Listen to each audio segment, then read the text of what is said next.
Good evening, everybody. Gosh, that sounded more drunk than I actually feel.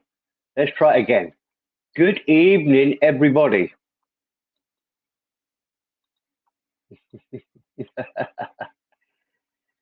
Uh,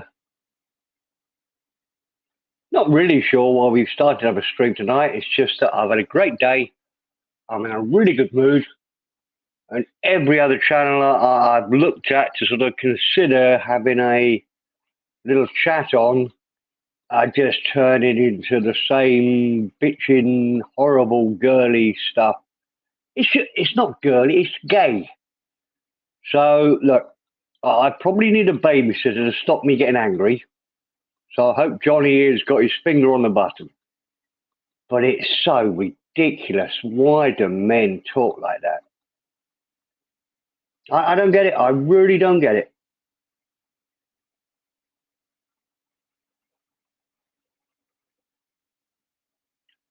Good evening, Global. I was hoping we were going to get Zeke on, but he's just made a few comments in the chat and then disappeared. Uh, there was a plan that he was going to come on and tell us about the BMWs because I find that fascinating. Apparently, there was this model, and then there was another model that came after that that was a bit better than the model before, for unknown reasons. And but the one before the first one I mentioned was even better.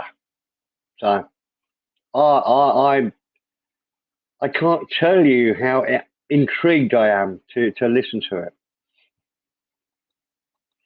Come on, Zig, I've got to goad you enough. You tell me about BMWs, I'll tell you about the latest law thing I've been watching.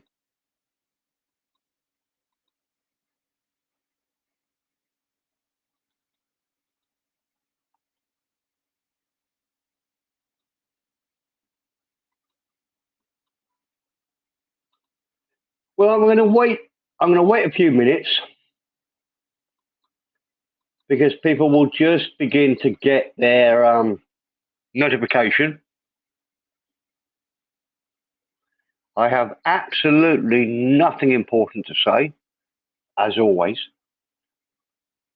But I've had a really good day. I do have a few stories. That my wife getting so angry for a good reason, and protecting everybody within her. Oh, it was super to watch. Um, so yeah, that was that. That was good.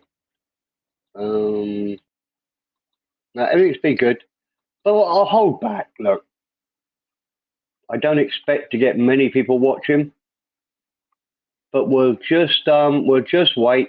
Hello, Crow. Hello, mate. At least somebody gets a notification. You're obviously not on the under watch thing that you actually get. I don't know about you, Crow, but I watch channels all the time, and suddenly I stopped getting notifications. And it hasn't been.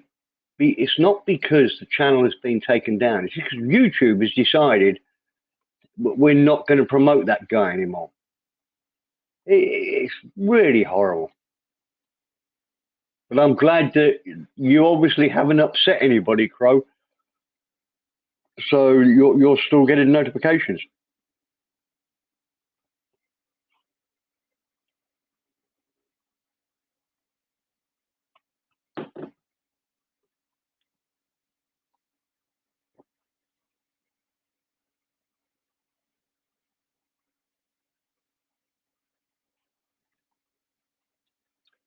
I'm not going to rush into it and tell the story. I have utmost faith that if you build it, they will come. If the channel is open, because let's face it, we're not always sitting waiting for notifications. And although I never really liked Rick was the music stuff. it was a great fill-in. It filled in the time between when people saw notifications and had time to come and join. Because you can't shout at people and I've got a great story about that, but no. But you can't shout at people and say, right, I'm on stage now, I'm on stream now, come and listen to me. That just doesn't work.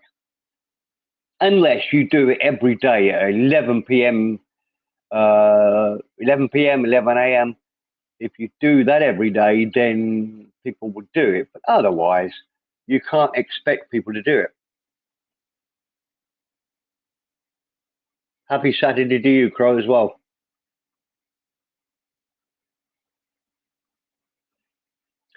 I see your name here a lot, Crow, but I genuinely know nothing about you. The only Crow I know got, forgive me if this is wrong, but the only Crow I know got involved with, the what was he called? Young, good-looking guy, sexy girlfriend in Patia. What the fuck's she called? Oh, Paddy Street Cruising. Was he one of your buddies?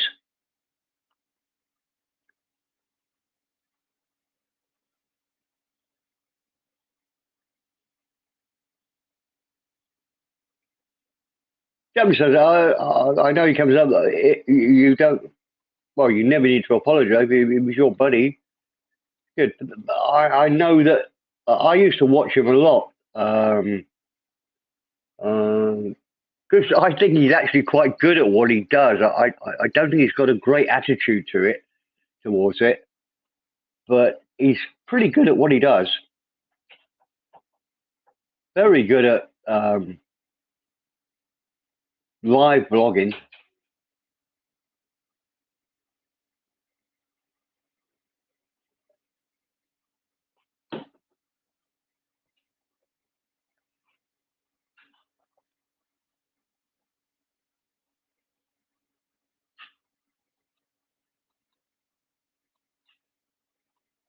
He's another one I think could have made a fortune if he was just a bit more open.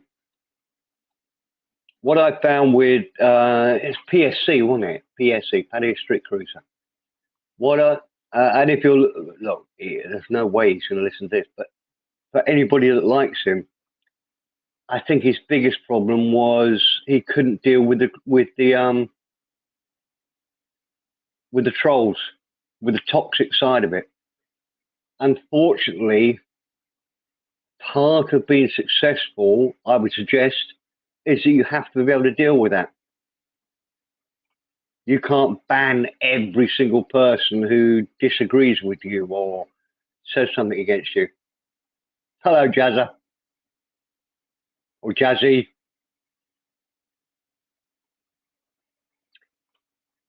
Yeah, I think that's his only mistake. I think if he'd have just sort of carried on doing his trips, because he's done some super trips. He's got a lot of confidence.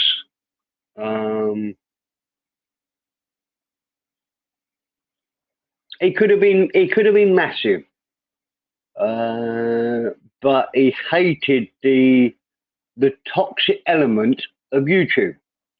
We all hate the toxic element of YouTube, but we put up with it because we know we get a bit of fun out of it as well. It's like it's on scales. You've got a bit of toxicity on one side, and you've got a bit of fun on the other side. As long as the fun side is higher than the toxic side, life's cool. Yeah, I'm good, Jazzy. I mean, look, Jazzy understands this genre better than most of us.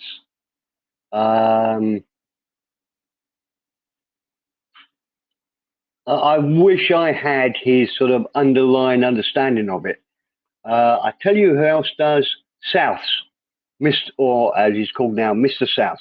Mr. South understands it perfectly. I think Jazzy understands it. I think old farts like me struggle to understand it. It's never been part of my world. I love the good parts about it. I don't quite like the bad parts. But yeah, Jazzy, and what would you think? I think, who would you think's closest to you, Jazzy, in understanding how it all works, and just comes on for a bit of fun and a bit of a laugh? I think Mr. South is closest. He never bites, or I don't think I've ever seen South bite. I mean, you bite, but I think you just play. Mr. South does it a different way, and he doesn't bite. I've not seen it. It's a different world. It's hard for me to work it out. Hello, Trent.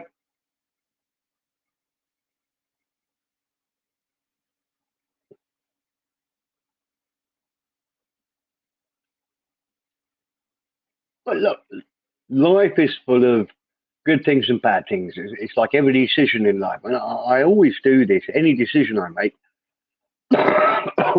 excuse me, I coughed. I got bollocked for that, young mate. Any major decision I make in life, I just get a plain sheet of paper and write down the pros and cons of that decision. If I do this, I'm going to get all these good bits, but I'm going to get all these bad bits. Work out how does it balance up. It's the only way to make any decision. I guess, and I'm a simple man. That's how I do it.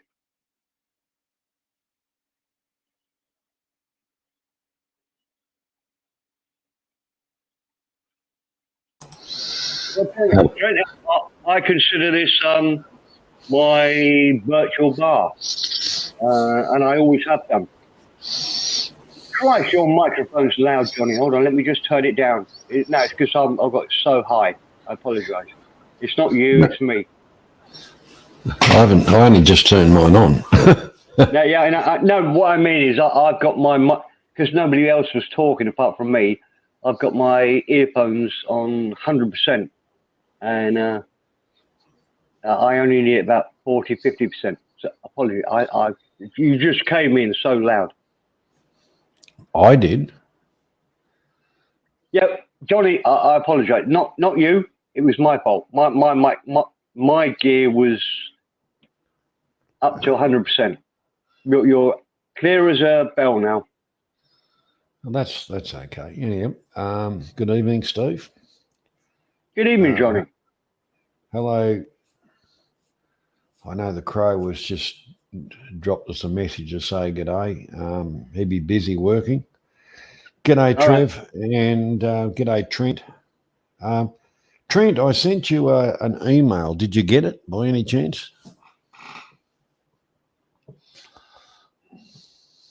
Is this advertising your OnlyFans page, Johnny? Because I'd be interested. No, I haven't got a lot of friends. I'm joking.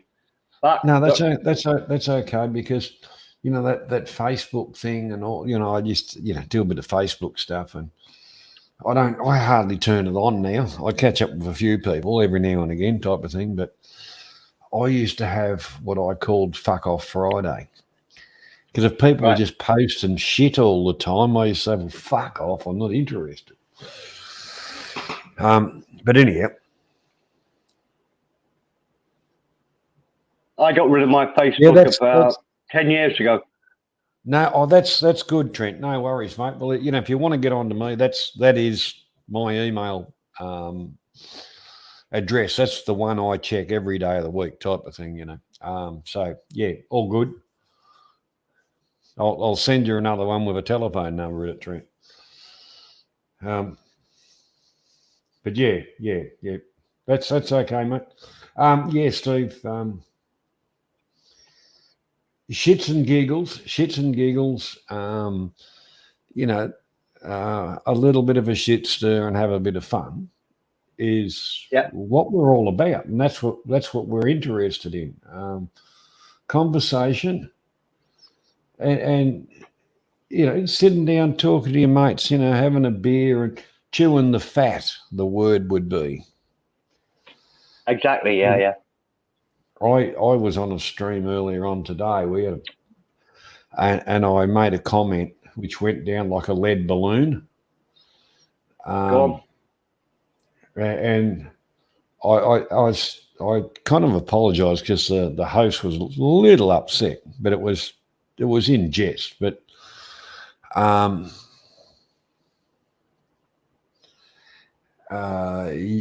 I was. Then we had a power outage for about an hour and a bit, and I thought, oh well, it looks like I cracked the shits and left, but I didn't. But it was in relation to this Halloween things that the American have, you know. Yeah. And there was a thing, and I said, "What? Is that your grandma?" And I said, "Oh, your place is looking like the Bates Motel." You know, it was in jest. Yeah. I thought it was funny, as you know, but he didn't. Yeah. What happened? He kind of said, "No, it's not my grandmother. I take offence to that." And I said, "Well, Connor, I'm sorry about that, mate, but it's just in humour." Yeah. Can you say whose channel that was? Or no, I shouldn't ask that. God, look, young Michael. That was the weakest. That's not a bad joke at all. Young Michael. But anyhow, that's okay. He's only young. Right. He's only young. All right. I know. I'm going to always stand up for him. I think him and Mac. I'm not a big fan of Mac. He interrupts me with rubbish. But they've done bloody well, Johnny. They have done bloody well. I mean, I think he's going to be the first. Michael will be the man who will die live on stream before he hits the end stream button. I remember here quite a while ago. I'll give him a bit of time off. Quite a few of us, we said, hang on, you're only a young bloke. You should be doing more than just sitting in front of a bloody computer dribbling crap all day and 3 parts of the night. And we gave him a little bit of time off. In other words, put him in the naughty corner. Right. And obviously he didn't appreciate it, but the whole part about it was for his own good. And yeah, that's fine. That's fine. Give him a week or two. It was a week. I think it was a week or two. Well, that's welcome. Sorry, mate. Yeah. Yeah. That's the other point. None of us are professional entertainers. None of none of us get a script for how this is working. We just are talking out of the back of our heads. We might say the wrong thing. We might say an inappropriate joke that offends people. It's not intentional. It's just we're trying to have a yak.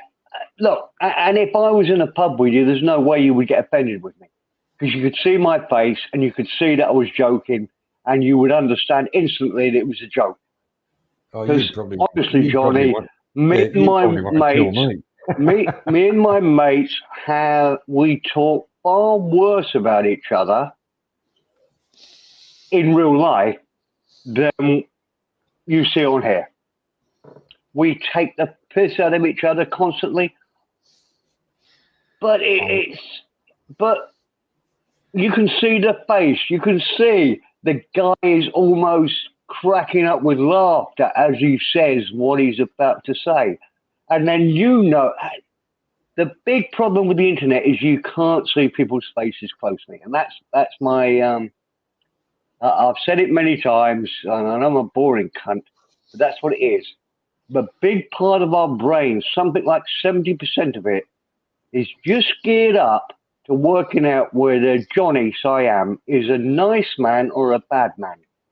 And if I see you in person and you talk to me in person, my brain will work it out subconsciously without me even thinking about it. Yeah, on the internet, you haven't got that benefit. You can't do that. You have to work out by what people. So it's very easy for slimy snakes who wouldn't get any of your time in real life to then become part of your life because you can't judge. Right, I'll shut up. Sorry, mate. Well, no, that's okay. That's okay. I've actually hosted some meetups. Right. We do one in Melbourne regularly, or well, semi. You know, not probably 3 or 4 times a year. I did one in Sydney. I learnt a lot from that, and that's right along the lines of what you just said. Right. But out of meeting others from, and I did one in Bangkok too, but out of meeting other people, you know, in the flesh, real life, talking to them, it don't take long to say, oh, well, look, they're full of shit or they're not. You know, and that's the real part about it. That's our inbuilt. Yeah, it's an incredible quality.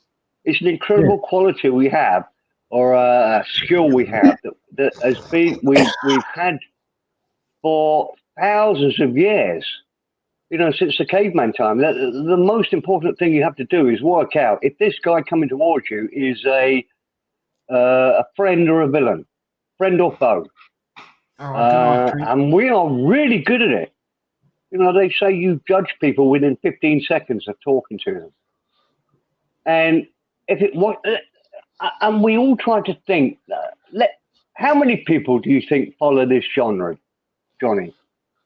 Well, just rough guess.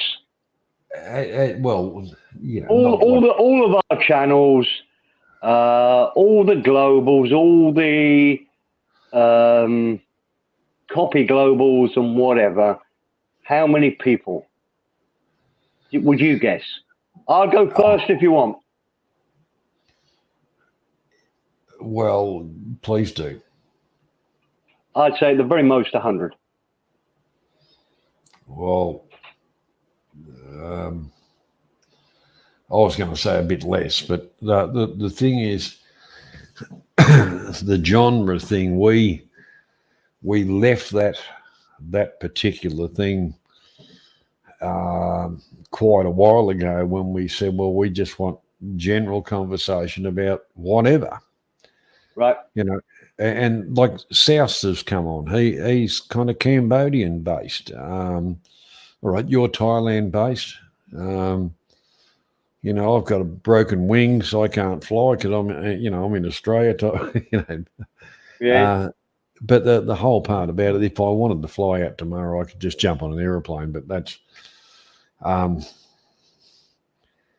like I say, we've got stuff going on, and we're horribly misinformed, which is something I don't like. I like schedules, but like I said before, you know, we've had that much rain here. Like it's got me buggered half the time why I even bother getting out of bed. You know, but the specific genre you're talking about, the people that are actually really in it, you know, would maybe be 1,000, 1,500. Yeah. The sellable market, if you look at that, is really based on floating of 500 people. Real support would come from, you know, 75, 80. Yeah. You know, that's in honesty, that's why we progressed to exactly what you're saying, like the virtual pub thing. You know, the just a general conversation thing. Yeah. My wider point though is, Johnny, I would guess you've met thousands of people in your life. Oh yes. You're a very lucky man if you have a handful of friends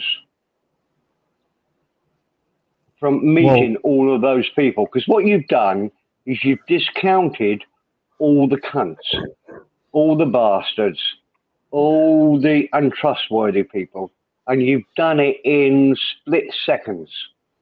you, And you've ended up after 60 odd years of having a few people in the world you can trust. Suddenly, when you go on the internet, you have 100 people that feel they should be your friends. And look, you should treat them with the same respect that you treat your true friends. well, And it's a tricky one. Look, Johnny, I've got to go for a pee, but hold that thought. yeah, I think. yeah, well, if you're having a pee, can you still hear what I'm going to say or not? I'll stay here. I'll No, try not on it. no. I was just going to tell you a little story, but No. Look, if I'm you not that can't, desperate. I'm not that desperate. oh, I would love to hear your story before I go. well, the thing is, a friend of mine. We don't live in each other's pockets, and well, we actually, um, we're all 60 type of thing, and the whole part about it is the last time, which was probably 3 months ago, and I'd been trying to organise I'll come down to his town, which is not hard for me. It's a very short train trip. And then he'll from his house, he'll walk down the pub. We'll have something to eat and a few beers. It might be 2, it might be 15, it might be 20. Right. And then I'll kind of get the next train home, and either he'll get a taxi or his wife will pick him up. But if his wife picks him up, she'll usually drive me home, which is a wonderful thing. And this has been going on for years. But our friendship comes back from the 1980s. And the last time we were at the pub, the weather wasn't too bad. And we're, because I smoke, we're sitting out in the smoking area. And we're just having a beer and talking. And a young fella walked up and I said, "Excuse me." And I said, "Yeah, mate, what can we do for you?" He said, you seem to be pretty good mates. And my mate turned around and he said, "Well, we've known each other since the 80s. And he said, "I can tell you straight out, he's an arsehole." Because when I first started working with him, he was an arsehole. And he's still an arsehole. But yes, we are good mates. and with that, the I young understand fella, that. Sorry, mate. With that, the young fella went across and went across to the bar and got us a couple of pots, which is Nice. And said, "They are, fellas." He said, "I wish I had mates like you blokes." Yeah. And we're very lucky, Johnny. There's lots of people in the world that don't have good friends. We're very lucky. I value my friends. I think you have to know what you said there, 1980s. That's a hell of a long time. I think you have to know them for a long, long time to really become friends. Sort of that. It's hard to explain, but there's people that I like instantly. But have been proved wrong later down the road. There's people I've not liked. There's people I've not liked instantly, and have been proved wrong later down the road. So the only way to sort of balance it out is you have to spend quite a while with them to work out that they are absolute cunts, but they're okay. Or what did your mate? What did your mate say to you? It was a nice way of saying it. You're an arsehole. Was that it? That's right. Yeah. But you're a good arsehole. That's what he was trying to say, wasn't he? No, I he don't virtually said, "Oh, he's an asshole," and he was right. yeah. But like I said, we've been mates for that long. With the trials and tribulations of children and breakups and all that kind of stuff. We've always give each other a bit of support and all that kind of stuff. Right. But the thing is, we don't live in each other's pocket, because once upon a time and for a lot of years, we worked together. We're like Siamese twins at one stage, because different jobs, different sites, stuff like that. And that was fine. That was fine. But, he's actually a bit of an arsehole too. But the thing is... So what you're saying is you're a complete arsehole. He's just a bit of an arsehole. Yeah, I know. I didn't understand that. The thing is, Steve, I took him under my wing, but the training obviously wasn't effective. He didn't become a complete arsehole. Well, no. Well, you're still young men. It can work it out. You want to email him tomorrow and say, look, how's it going? I've been chatting to some young ladies. Look, I'm a complete arsehole. How far are you getting towards? I'm following. Right, I've got to go for a pee. I've got my legs bent up around me. Back in a minute, Johnny. I just mute myself so I don't cough, unfortunately, again. Hold on.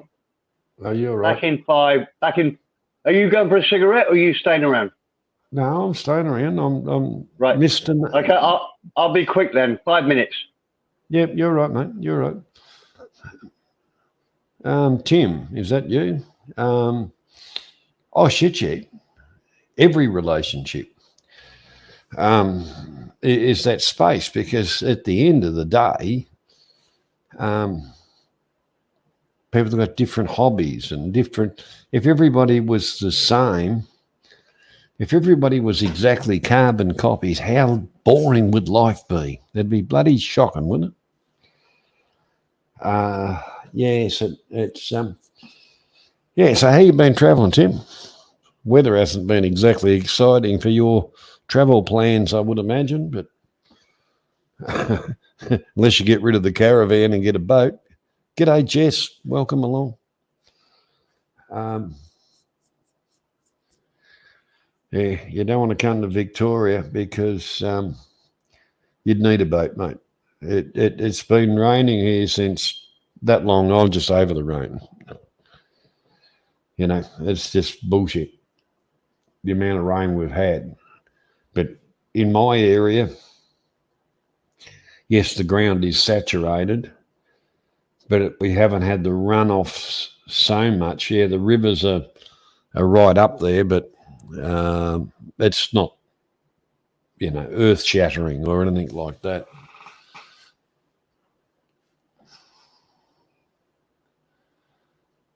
Yeah, well, I tell you what, Tim, check the bloody weather forecast, and then toss a coin if you go or not, because they're only half and half. But yeah, that'd be good. That'd be good to get away. Head up the scrub, hopefully somewhere warmer. But even for you to get like heading inland or something like that, it's all pretty bloody wet. Yeah, it's buggered, really. Unless you go to Bali and live off grid. Or wherever, but yeah, it's pretty sorrowful at the moment in our respective areas.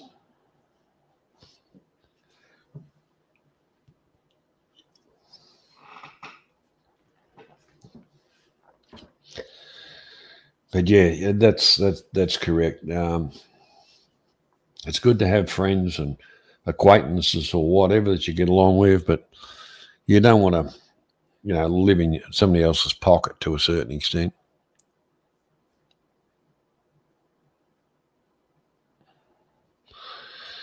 Yeah, I can understand that, Tim.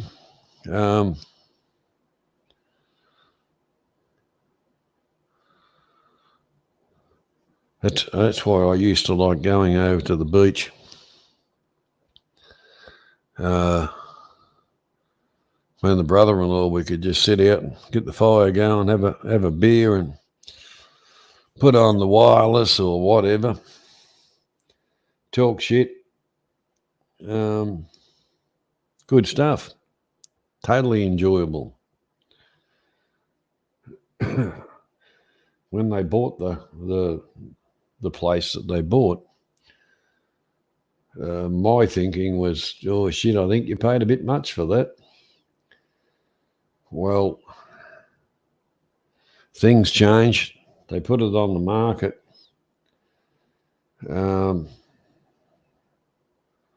For bloody near double of what they had it for, and got an offer pretty close, and they signed on the dotted line. And I thought, shit, how wrong was I? But then again, not the first time I've been wrong in my life. G'day, Zeke. How you doing?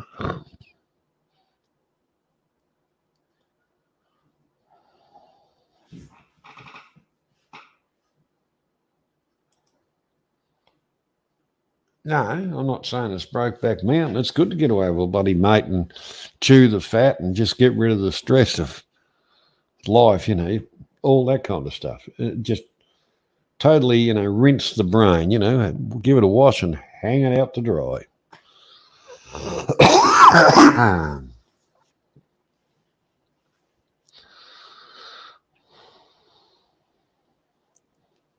I'm back, Johnny.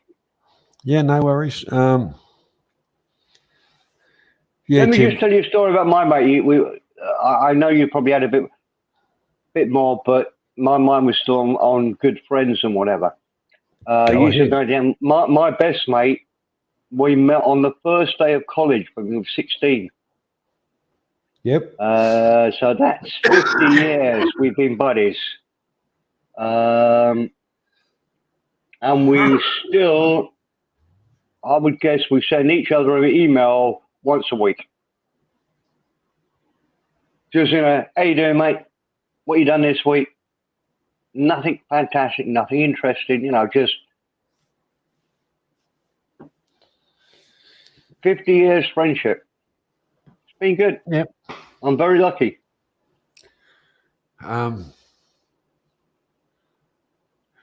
We have a local newspaper, 2 editions per week. It's a free newspaper. And I kind of got to the stage I wasn't opening it up and looking at it that much because a lot of people I knew, I wouldn't call them mates, but I knew them. I'd work with them or whatever. Right. They were dropping. They were doing a bit of a thing and dropping like flies. Yeah, that's a problem. Yeah, I know. Yeah, go on. But I've got some, other mates. Yeah, we'd go back 40 years. A few of the others have. Okay, I'll give you another scenario. See if this has happened to you. I've had good mates that we did everything together. We spent most nights in a British Legion club playing pool. We all knew each other. It was little gangs. I'm talking about sort of before the age of 30, I'm guessing. And we just sort of lost contact, not through anything. I don't know what happened. But yeah, people did move away. But I've had friends, I think, why did I stop calling that guy? Or have you got that or not? Yeah, well, you're correct because you usually find that, there's a bit of a group. Somebody else will move away or your work changes or there's other factors in life which take your either them or yourself away from that group. Yeah. And it's like, for argument, if there was 10 in the group, there's probably 3 of them that you give them a phone call and say, "How you going, mate?" Mm. You know, I've got mates that it's come out of work. You know, they'll ring up every now and again and "Oh, how you doing?" Which is a good thing. But if you remember the trip I went up to up towards the top end of Australia, up to what was the name of the friggin' shithole of a joint? Cooktown. Right. And a mate of mine up there, well, you know, he's not in good stead. But, you know, he's still getting around and things like that. But, you know, right. we hadn't caught up for quite a few years, although we'd you know, kind of, not quite blue moon stuff, but, you know, we'd give each other a ring and say, "How you doing?" So, yeah, I went up there for a week, which was good. It was good. Catch up and chew the fat I'm about. going to, what's the word? I'm going to say something now, Johnny, which I will be criticised on forever. But I think keeping friends is a bit like keeping a marriage alive. You've got to put a bit of effort into it. You can't just think being married is going to be easy and it's all going to work out well. You've got to wake up every morning thinking, I've got to put a bit of work into this to make it work. And I think you have to do that with friends as well. And the reasons our friends sort of disappear from us is just maybe you haven't put enough effort in, or they haven't, or maybe they're cunts. I don't know. But do you follow my reason? I'm a big believer in, Christ, I wouldn't like to live with me, Johnny. I really wouldn't. I'd like to live with you less, but comparatively, you know, I'm close to you. So for a woman to put up with living with me, you've got to put a bit of effort into it. I don't mean that in a look, just in case I was, "Oh, Steve Simp." No, I'm not. I'm the least simping. I'm a piece of shit that gets angry too often, as you've all seen here. I speak my mind. I've got a great sense of justice, but no, I'm a piece of shit. So somebody puts up with me and pretends to love me for 20 years. Fuck no, it's great. I'm the luckiest man on this planet. They should have a bronze statue of that woman in the town square. Oh, Johnny, exactly. Exactly. I honestly, you have to look at yourself and think, you know. God, Craig, did you get that clip? I was going to say, Craig might bloody clip that, and you'll become famous on "You've Been Exposed." But yeah.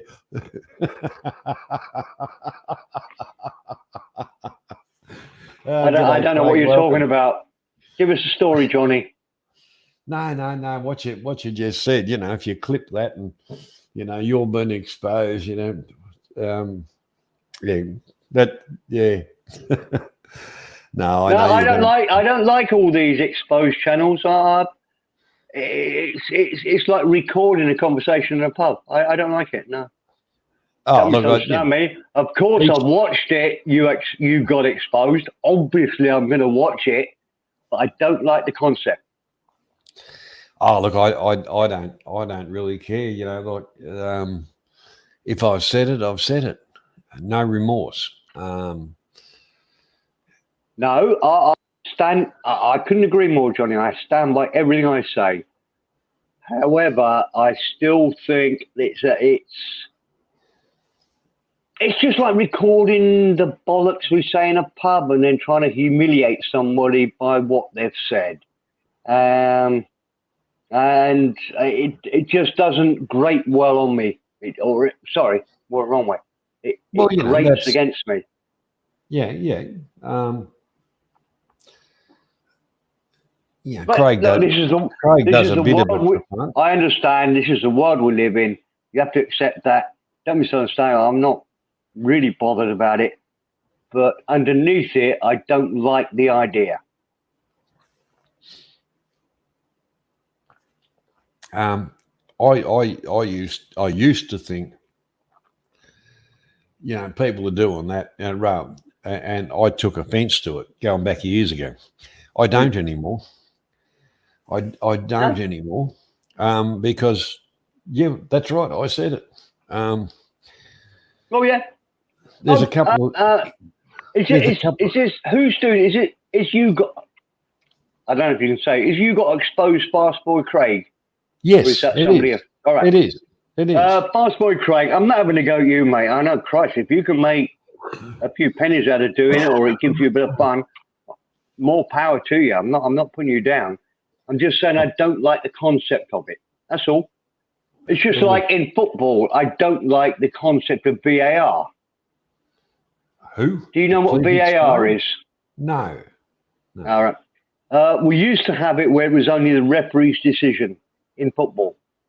Yeah. So if a goal was scored, it was down to the referee and the linesman as to whether that goal, whether the ball crossed the line, whether it was a foul on a player as it was done. It was all down to what happened in that split second. Yep. We then introduced VAR, and I can't remember what the acronym stands for, but it's video is the first word. Video. Video is the first referencing. word. Yeah. Video VIR. Yeah. Video image So referencing. now, if there's a disagreement about the goal, they'll say, "Oh, VAR." So the referee will have to watch a video of it and then make a second decision.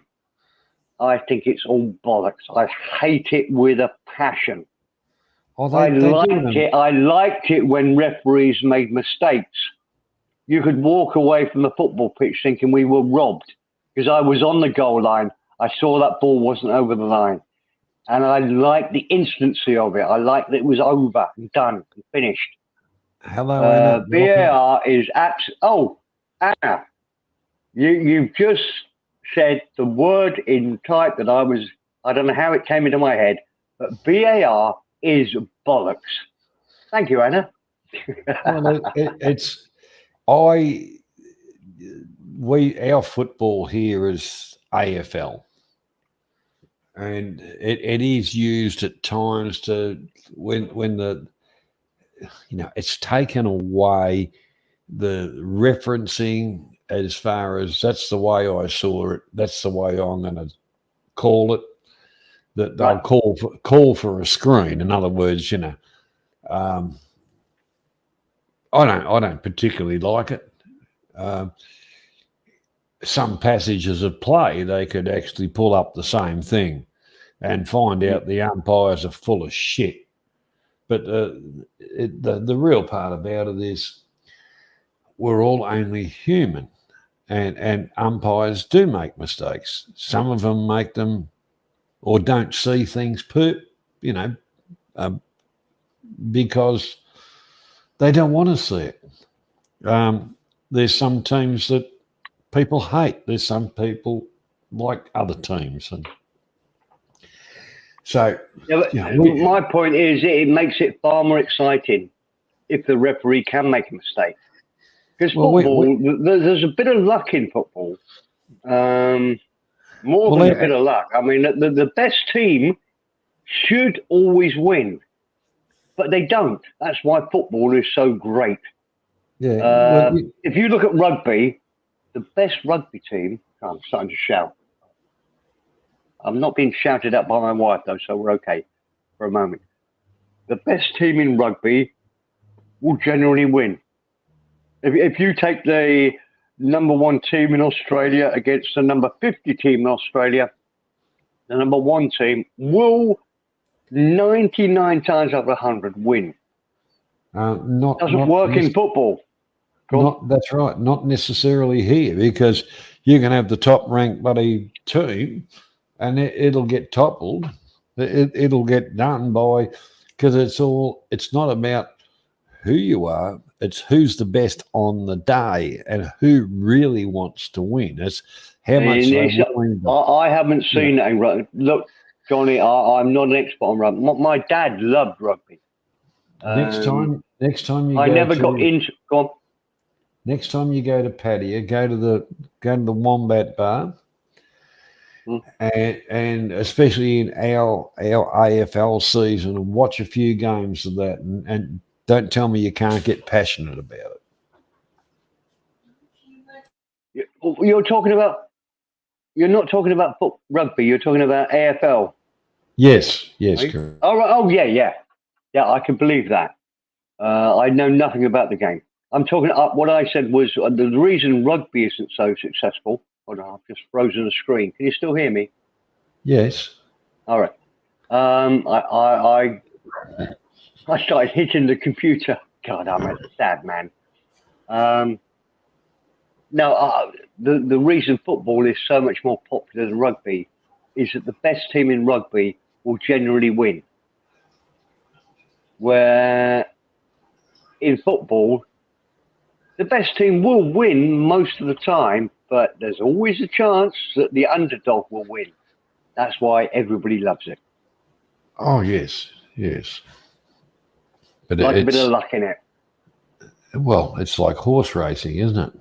The big predictions. The Good analogy. Yeah. The predictions will be this horse, that horse.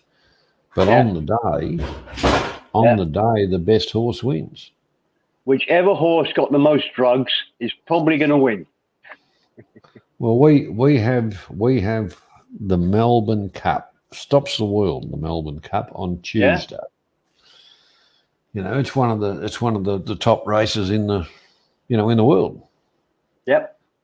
There's horses from England and Ireland, and as long as the group they're in, proving themselves within that type of racing, and then they are eligible, they can compete.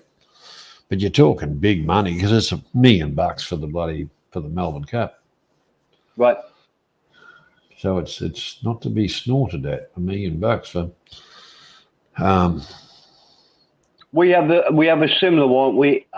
How long do you know, by off chance, how long the Melbourne Cup is? What the length is?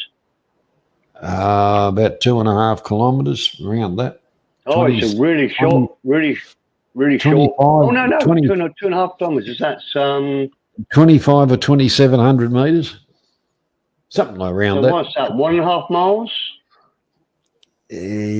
Roughly.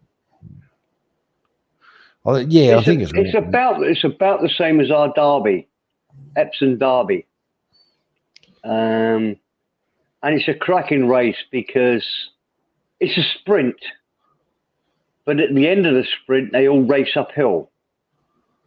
So you can, it's a sort of race where the horse with stamina will come sweeping past the horse that was just quicker at the time.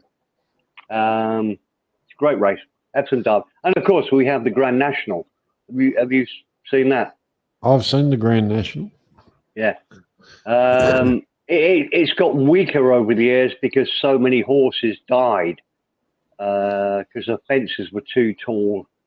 It was just ridiculous. When I was a kid, I think you'd almost say 40 horses started it. There'd be 3 died, and 6 finished it.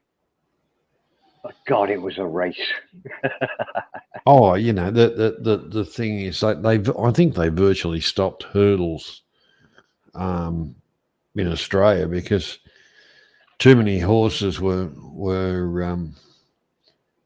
getting injured and being put down or whatever. Animal activists did that. Well, I kind of agree with it. At the end of the day, the race horses are bred to run. the physique, the whole lot of it, muscles or muscle tones, is all to do with their training and their breeding, because they are genetically designed, for those races, the big purse races. Yep.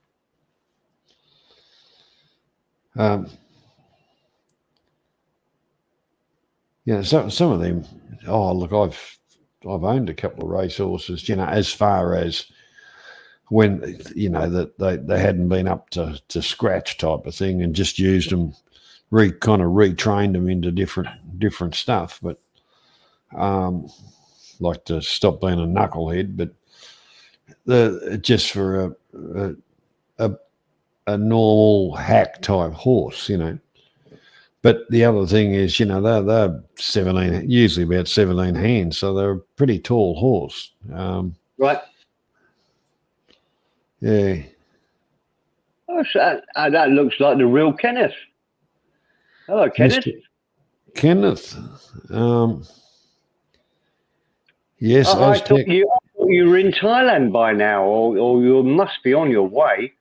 Must be close to you getting here, or you're here. But lovely to see you here, sir. Anybody that changes their name officially to the name of their football team gets a bit of respect. Don't answer that, Johnny. Okay, I don't want to insult anybody. I've already done that without wanting to. But anyhow, that's all right. Your silence did it. Yeah. Oh, Monday. Okay. Do you want me to pick you up from the airport?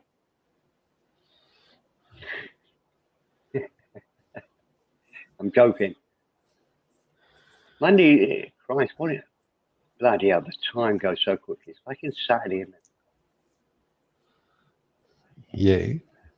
Anyway, Kenneth, I won't be in Pattaya on Tuesday this week, but there is a chance I'll go there. But if I'm not in Pattaya this Tuesday, I guarantee I will be in Pattaya next Tuesday.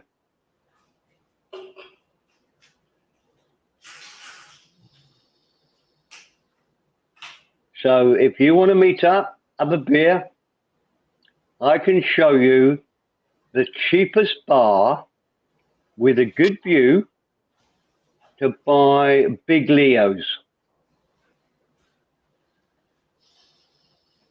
And we usually start about midday. By 8 o'clock at night, I'm falling over. We don't just stay there.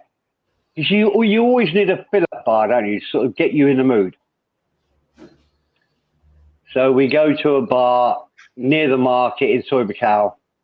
Well, it's actually, I won't tell you where it is. I'm not telling you all you cunts. I'll only tell people who come over.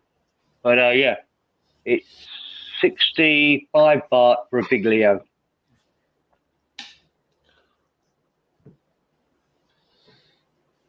So Kenneth, honestly, sir, I'm not saying this because you're on here, but if you want to meet, there's a small chance I'll be there on Tuesday because, well, small chance. But if I'm not there Tuesday, I'll definitely be there 100% next Tuesday. So just stay in contact with Global, and I'll give you a call out on Saturday or Sunday next week. It'd be lovely to meet you. You're a lovely guy. You talk a bit too much, but that's me saying that, so I really can't speak.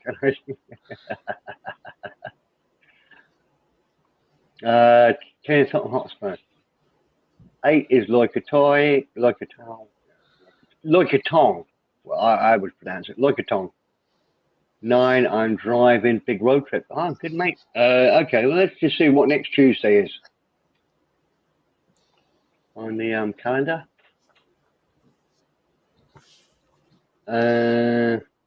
This Tuesday is number 1. Next Tuesday is number 8. All right, you're off. Oh, that's a bummer. Okay. What? And dun. You want to say hello? Why you not say hello to all my bosom buddy friends? What you care about? I don't care, honey. I just want. Well, can you just say? No, I'm not going to say anything. No. You do what you want.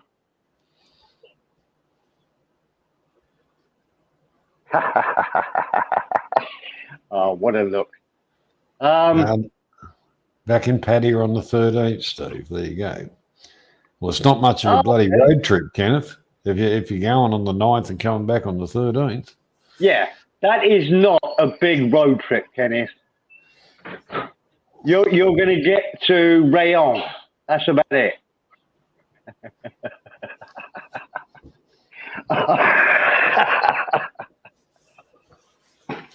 Oh, yeah.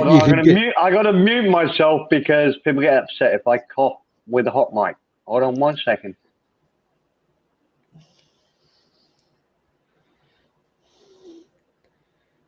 I'm just thinking. You could get to Chiang Mai and back. It would be a pretty bloody boring trip.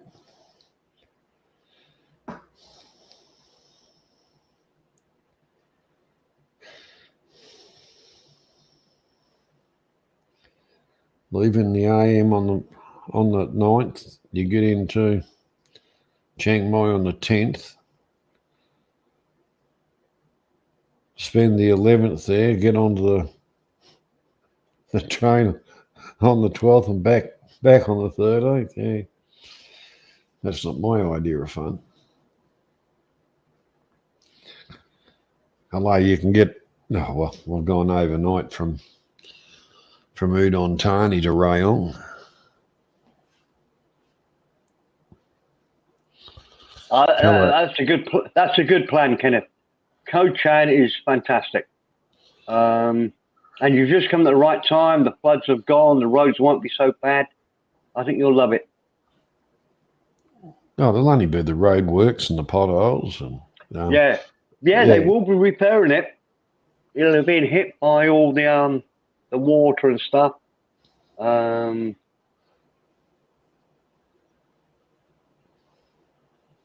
Rick Smace, g'day, mate. How you doing? Hi, Rix. Koh Chang. I'll be honest, I didn't like the islands.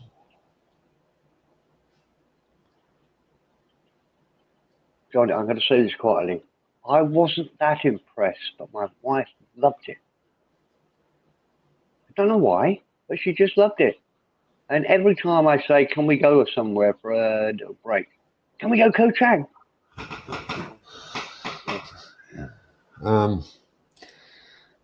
Day trip stuff's a bit different, but, the whole, when you're there, your choices are very limited.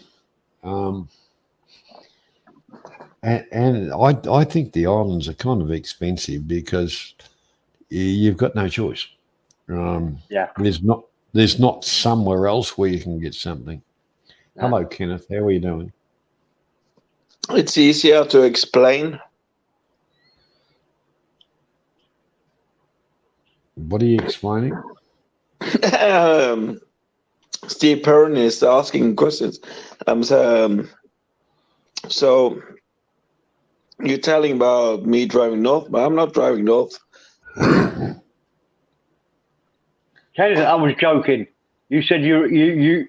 The reason Johnny and I both laughed, which is you said, I'm going on a big road trip. Yep. That's not a big road trip. Well, for me it is because I've been all over other places before, and this is a new one for me. It wasn't a criticism. It was funny. It was just a bit funny. Yeah. We can drive to. I'm not going to mention that word, but I know, I understand. We weren't. Neither of us were having a go at you. But we No, imagine a I big know. Just road explain trip it. No, is Jesus, fucking you're going to Christ, spend no. 10 days away driving to. I'm just saying.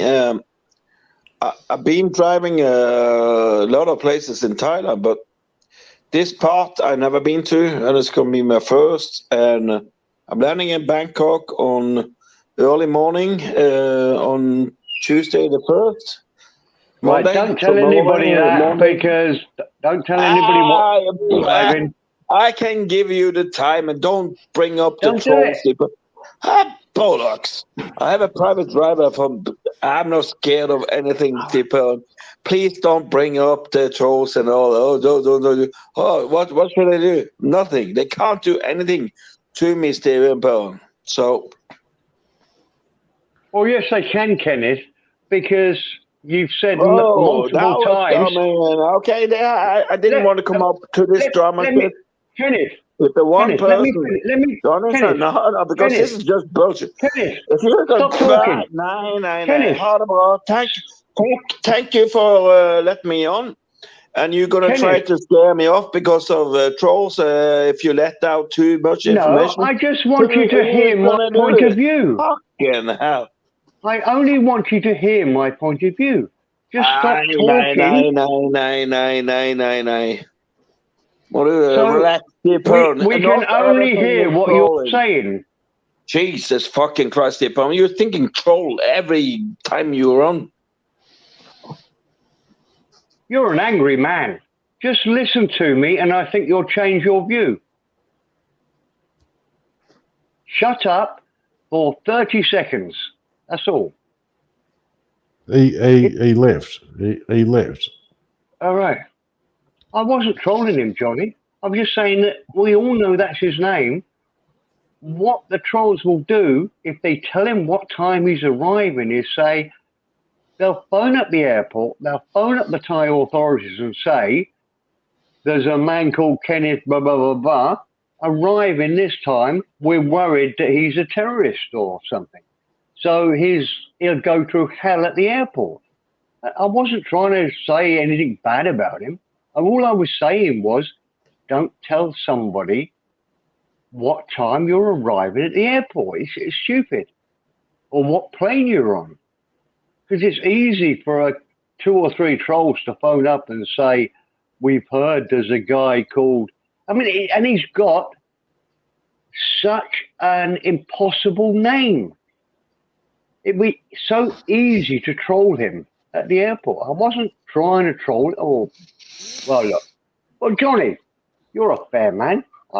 Do you take my point, or do you think I was trolling? I don't think you were trolling. You were trying to offer a bit of advice, but the whole part about it is, let's face it. I'm just going to put this in there because, Kenneth, if you can't listen for 2 fucking seconds, good. Up to you, Kenneth. Up to you. Up to you, Kenneth. Up to you. Kenneth, we're all going to disagree. There is nobody on here that has disagreed more than me and Johnny. Believe me.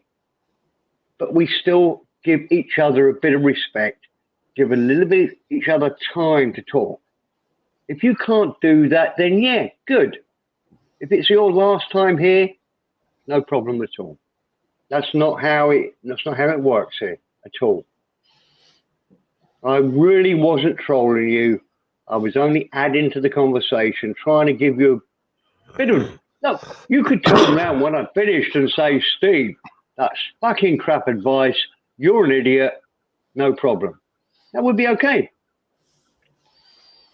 But you didn't even let me finish what I was trying to say to you. So it's all right. And that's the problem. People think if they talk over you, they win. That's a weird thing.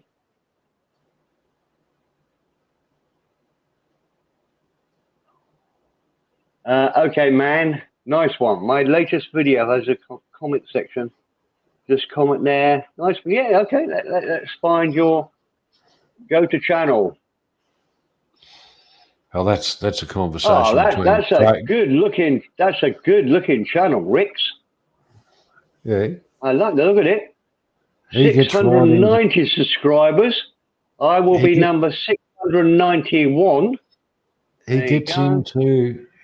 into the OBS and the virtual stuff and quite a bit of stuff. It is Yeah. interesting. It makes my head sore just thinking about it though. Yeah, it looks a bit noisy for me, but hey, I don't care. I'll subscribe to anybody that's polite, respectful, just says, "Give us a shout, guys." Yeah. I love I love your front page. I don't know how you've done that, Rick's, but it's a good name, Rick's Mace. Music production, video editing, streaming. Yeah, Good work, sir. if you actually have a look at some of his stuff, you know, he explains that this is done through ABS, and it's like virtually walking through shit and all, you know, bloody wonderful. Right. I haven't got. It all looks a bit scary to me. It's all like flash, flash, flash. Now I'm more into sort of quieter ones.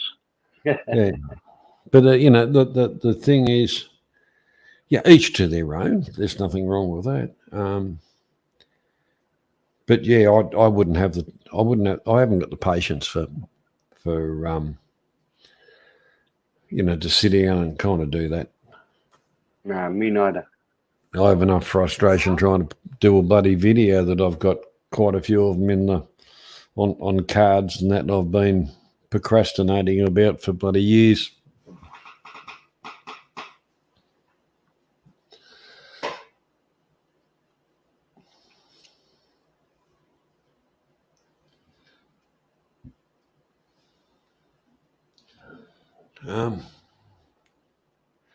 Yeah, it's a bit of a shame you feel that way, Kenneth, but I haven't seen you for that bloody long. It's not funny anyway, so, yeah, your choice. We don't chain anybody to the bed.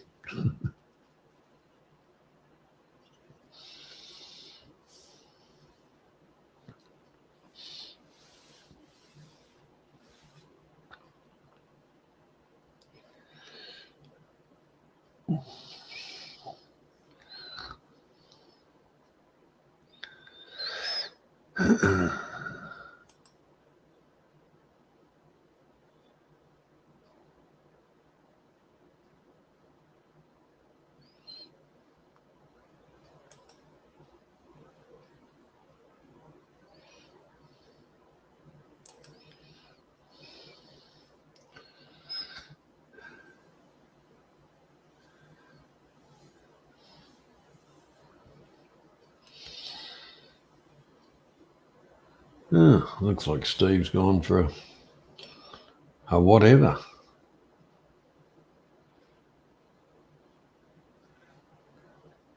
But that's okay.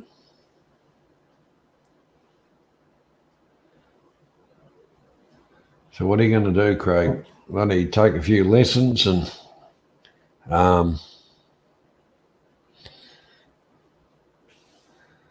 you went down the river, fed the fishes. Yeah. Well, yous would. I don't think yous had the rain that we. Yeah, you wouldn't have had the rain that we've had down here.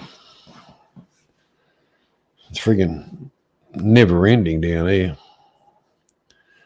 Yeah, you're probably feeding the crabs, mate. Yeah, throw the bait in and.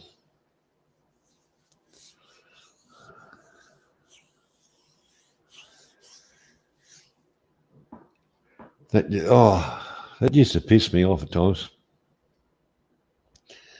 And I learnt over the years, if you weren't getting a solid bite, it was either real small fish or bloody crabs. So just pack it in, forget about it.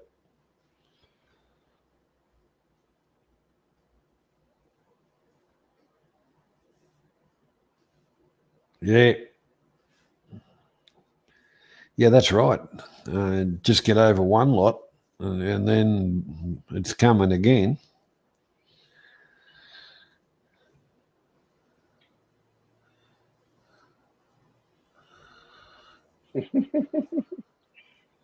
Yeah.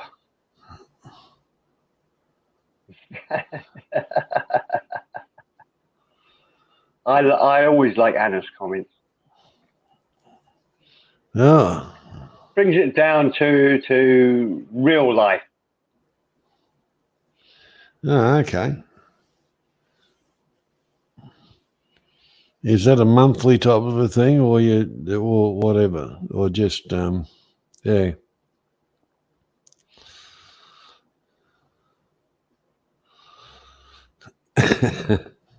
Did you get the notification last night, Anna? We had a ladies' night last night or Yeah, she yesterday. came. Well, she did come on last night, but like she said, because of that music, which we've got in our thingo on an autoplay, it's copyright free music. That's its title, but it was blocked in Canada. Oh, I see. Wow, So she I would have didn't got know a that. notification, but it just would have been blank. So No. so Oh, I've got that's a to shame. delete. Because no ladies turned up, Johnny and I had to put dresses on Yeah, to pretend to be ladies. that's Johnny looked better than I did, but look, what can we do? Then we had a men's night, and I ended up with the women. yeah, absolutely. Yeah, it Actually, did, didn't it? Craig actually captured the reason why, because of what was going on elsewhere, drew a lot of it was like a sideshow Yeah, event. yes. But anyhow, we will try it again. We shall Oh, try I think it. so. Yeah, yeah. It was almost like we had a little show going on when it was going to be the last ever episode of Coronation Street. You can't compete with that. I, Or the I, last episode of MASH, because we've had that. I don't I know how like many. MASH. I I've did, watched yeah. I've watched MASH that many times I can virtually tell you what they're going to say, but I still watch it if it's on television. Yeah, great program. I think when we're not far different in age. I think when I was watching it, I would guess it was one of my favourite programs on TV. Can't think of anything I sort of look forward to more. It was well written. I liked the seriousness of it because occasionally you'd see them in the surgery. Sort of, they didn't really hide much. They showed young guys that were having horrible stuff done to them and they were trying to save them. It's really clever, really good. And it was just like everybody does in horrible situations. You make fun of it. You have a laugh because you can't face the idea of an 18-year-old guy who's going to lose both of his legs. It's really right. I'll shut up. Well, Yeah, I couldn't agree more, Johnny. Great show. In honesty, at least he wouldn't be harmless.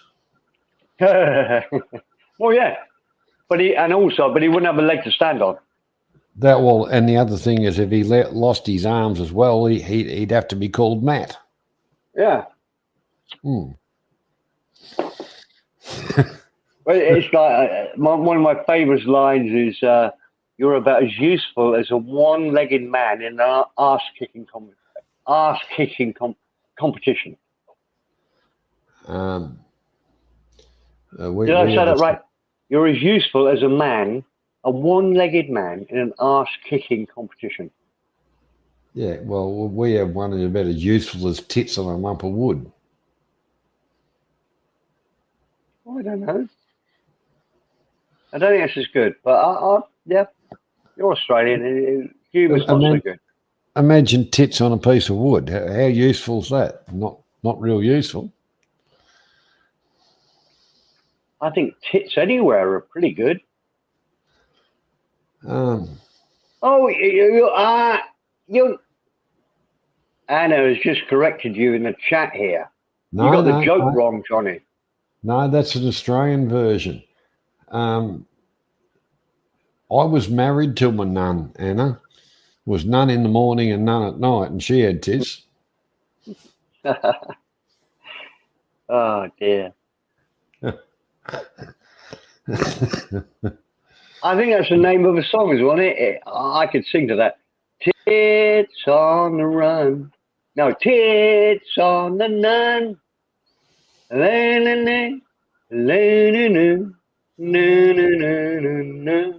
I said tits on the nun. There you go. I'm I think I did right. I'm gonna go to the little boys' room. That'll give you time to Okay. polish up your comedy act. Yeah.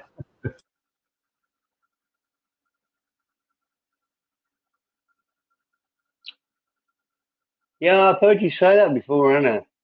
Christ. I couldn't imagine it, growing up living with nuns.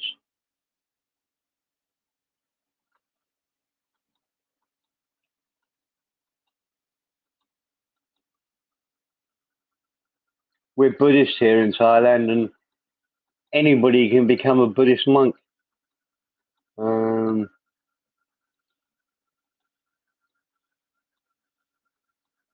But I'm against all organised religion. I believe in God, or whatever definition there is of God, but I believe in it only because I find the idea that it just happened more difficult to explain than the idea of a man snapping his fingers and saying, right, let it be so. That's all. I haven't got a complex view of it.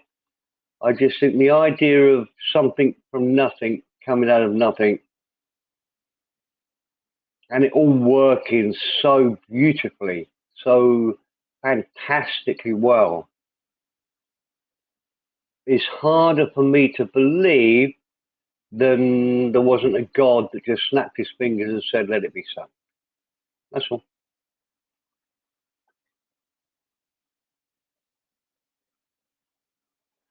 But I'd never fight anybody about it. It's just how I feel, how it makes me feel with life. I find it easier to believe in it than not believe in it.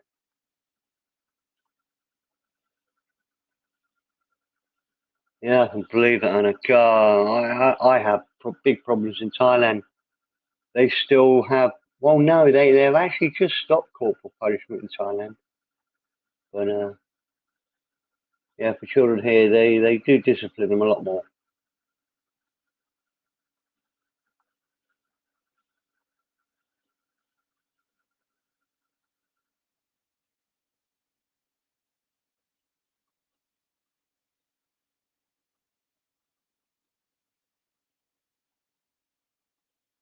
Tell you a little story while Johnny's away. Only I was thinking today as I was watching a family play in the water. Because just to explain, I take care of my step granddaughter, because my wife is her natural grandmother. And some things are so much easier than when I was first a parent, when I was a young parent back in England. In that I have much more money now. I have much more time to spend with them and have fun and whatever. The hardest thing is what happened today is that they're all playing we've got sort of waterfall rapids, not deep, not really fast, but slippery rocks and whatever. And we spent the whole day playing there and eating and whatever. I had so many heart attacks when I lost sight of the granddaughter, or she was playing with somebody that was letting her go too quickly down the rapids. And I thought, Christ, the difference is, Anna, with my two children, because I was a much younger man, I didn't worry about it. I'd have probably thrown them more down there. I think the worst thing about getting old is you've seen things go wrong, so you worry more. Whereas at 20, I'd had two children very young. I didn't care. I thought they'll look after themselves. They'll be all right. So I didn't sort of protect them so much. They both, luckily, never came to any harm and turned out to be really super kids. But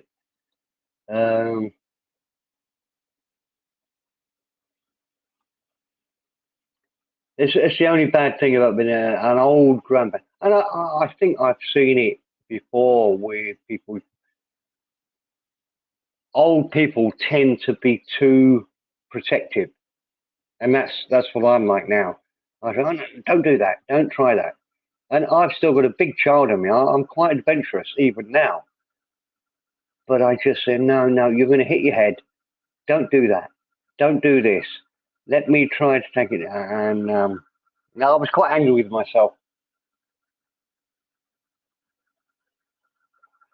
I'd have been throwing both of my children off the bridge into the river to let them scoot down the river to where they ended up.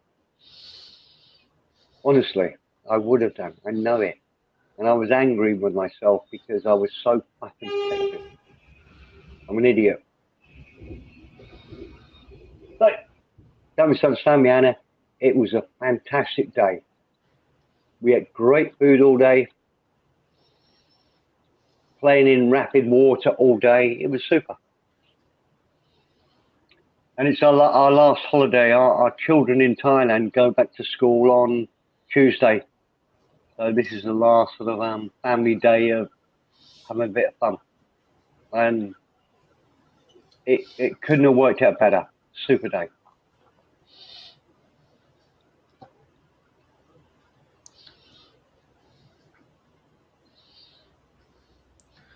Ah.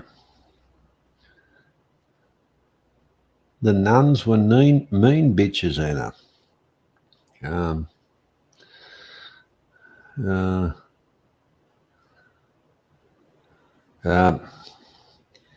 Be careful of what you wish for, Anna. I had a couple and they had a very good education, they had a good home life, good direction. They still turned out to be pieces of shit.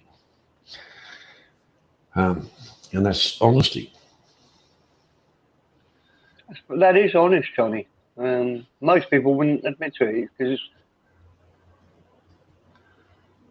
you know, I've got no problems about admitting it, and what actually caused it was drugs. Right, okay, yeah. And considering that the only drugs we ever had in our household were prescription. I was never into it. I never smoked marijuana, nothing. Basically, the only thing we had was a couple of bottles of liquor and be a flag and a plonk for the wife, and I'd have a few beers in the fridge. That's it. Right. I actually. I was sort of lucky in that my son had one LSD tablet or whatever it was for the time, and it sort of totally fucked him up. But he never tried it again. He had horrible dreams for a year, but he had a horrible reaction to it. And, flashbacks. They call that flashbacks, Steve. All right. And he took the drug, woke up in the middle of the road somewhere, lying on his back. And then for a year, I think, I'm not as honest as you, Johnny. It was 2 years. 2 years of horrendous dreams. So he never tried it again. I remember when I was in the army, there was one fella, he got flashbacks, And he was seeing all this shit and running around shooting at it and God knows what. So the only thing to do was bulldog the bugger and tie him up, but and then piss him off. But the whole part about it, that was dangerous. And the basic training, there was another bloke, he was standing in the line at the mess hall and he just went all over the friggin' joint. And you know, that's when they kind of said, well, that's LSD. Basically, because can cause flashback up to, you know, years later. Yeah. It was a hallucinatory drug. I haven't spoken to my son about it because he's 47 now. I don't think it affects him at all now. I mean, he's more grounded than I am, Johnny, honestly. Probably not hard to believe, but yeah, no, he's so happy. Yeah. He's been through the same, interestingly, he's been through the same hell that you're going through at the moment, in that he's just built another house on a bit of land next to the house that he owned. And it's been absolute hell. Absolute hell. But they've got a great relationship, him and my daughter-in-law. It would have killed most marriages, but they've stayed with it, and now they're in a new house and they're renting out the old house. Well, you know,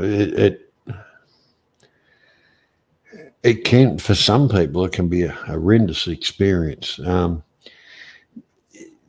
he taxes. Basically, when we do the other one, if I do a little bit of landscaping, a bit of stuff like that, you know, we could sell the property for a very, very tidy profit. You know, move in ready, bang, walk in the door, yours. We don't want to do that, but to escape the taxes, we have to live in the place for 12 months minimum. But believe me, if somebody comes up and knocks on the door and said, well, would you be willing to sell? And I said, well, what are you offering? Because we already know what we'd want, and it's not beyond the realms, you know. But yeah, going through the bullshit, because my first house was a very small joint. It was actually public housing, and we bought the house. And I built onto the back end of it, put an extra bedroom in, changed a bit of the inside around, made it look nice. And we made some good money out of it. Moved out to another house which we built. Did a little bit of stuff around it. And that's when the interest rate thing and all the rest of it came in this country. And I said, I'll stuff this. I'll build a bloody house. And as far as the land part was the subdivision off the farm, and a bit of mucking around, but it wasn't too bad. But in the meantime, I was going out the bush and selectively falling trees and taking them to the sawmill and getting them cut up. So I spent 18 months cutting up timber on the weekends. And then when we started on the house, it was 10 months. And I built the bloody joint myself after work on weekends. Excellent. A lot of bloody work, mate. I can tell you I used 3 boxes of 3-inch nails, 1 box of 4-inch nails, 4 boxes of 2-inch nails, and 1 box of half-inch nails, and they're 25-kilogram boxes, all driven by hand. No nail guns, none of that shit. Right. Right, let's go back to the chat because I always like it when Anna comes in because she puts a bit of honesty and effort into the chat. My parents hated all of us equally. I can answer that. I have a very good friend whose parents only hated him and his brother, but loved the other 3 children. So it's also, and it was so bad. I know the older brother, the younger brother, his mother once took his hand to the cooker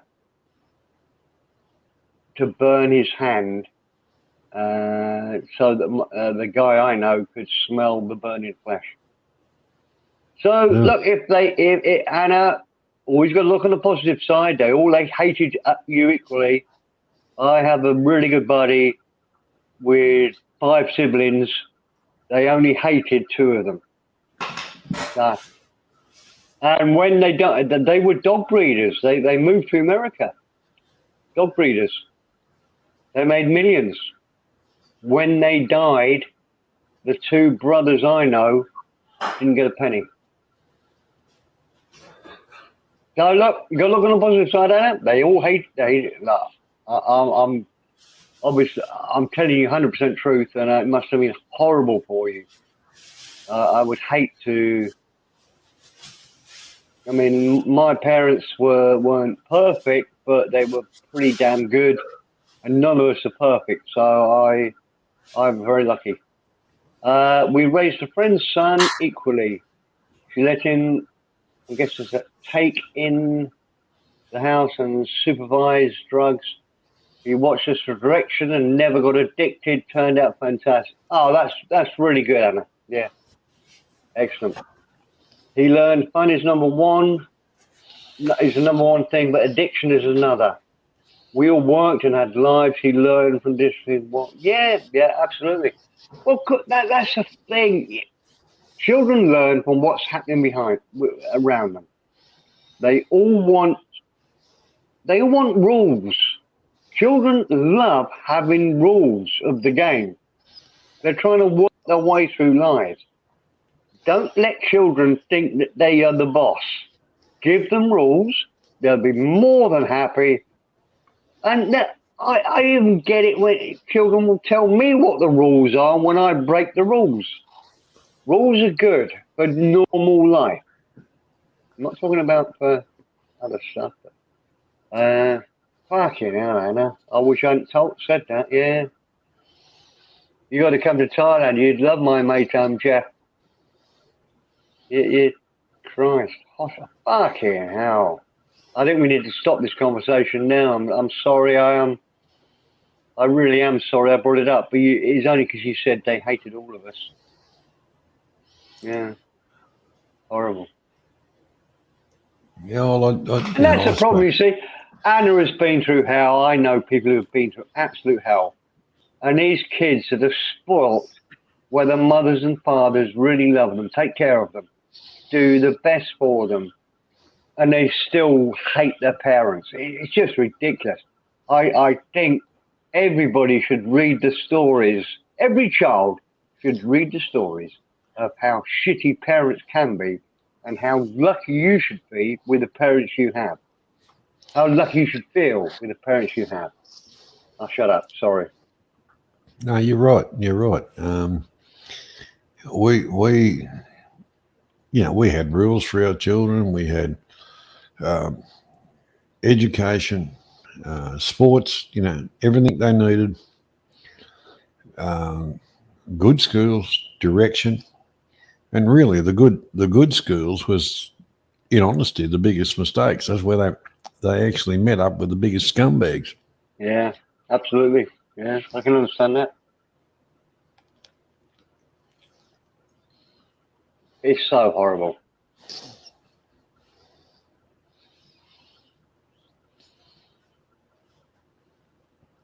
But there's plenty of books on parenting written by people that live in a fantasy world. Yeah. I have no idea. Yeah.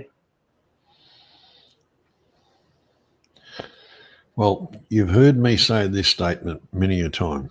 We are products of our environment. And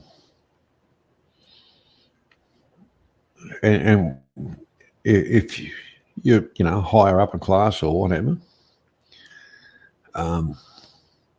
realistically, children are a byproduct. Where you can have the old saying of across the track, the peasant area. A lot of the times, those kids have shown more basics, more love, more direction in life than up the top of the hill. Right, I'm going to get another beer, Johnny. I've got a little story on that same subject, but you talk to Anna for a bit. I'll be 5 minutes at the most. I've got a great story on the same subject.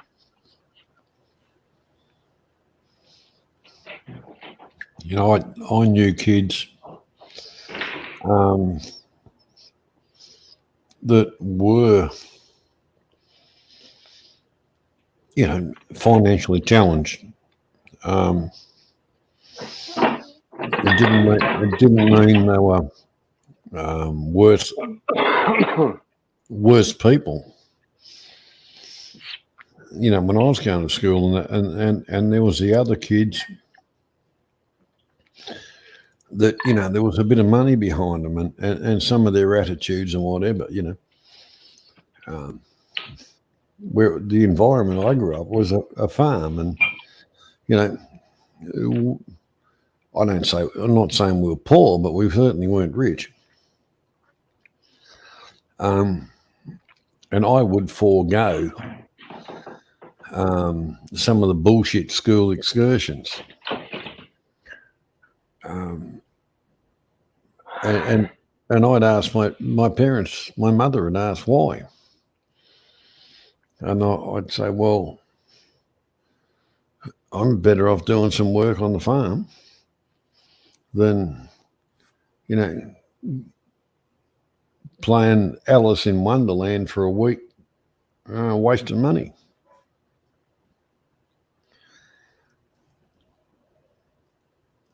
Oh shit! I didn't mute myself. I hope you didn't. I hope I didn't. My noises weren't too bad. I've only been to the fridge. I don't think I coughed too much.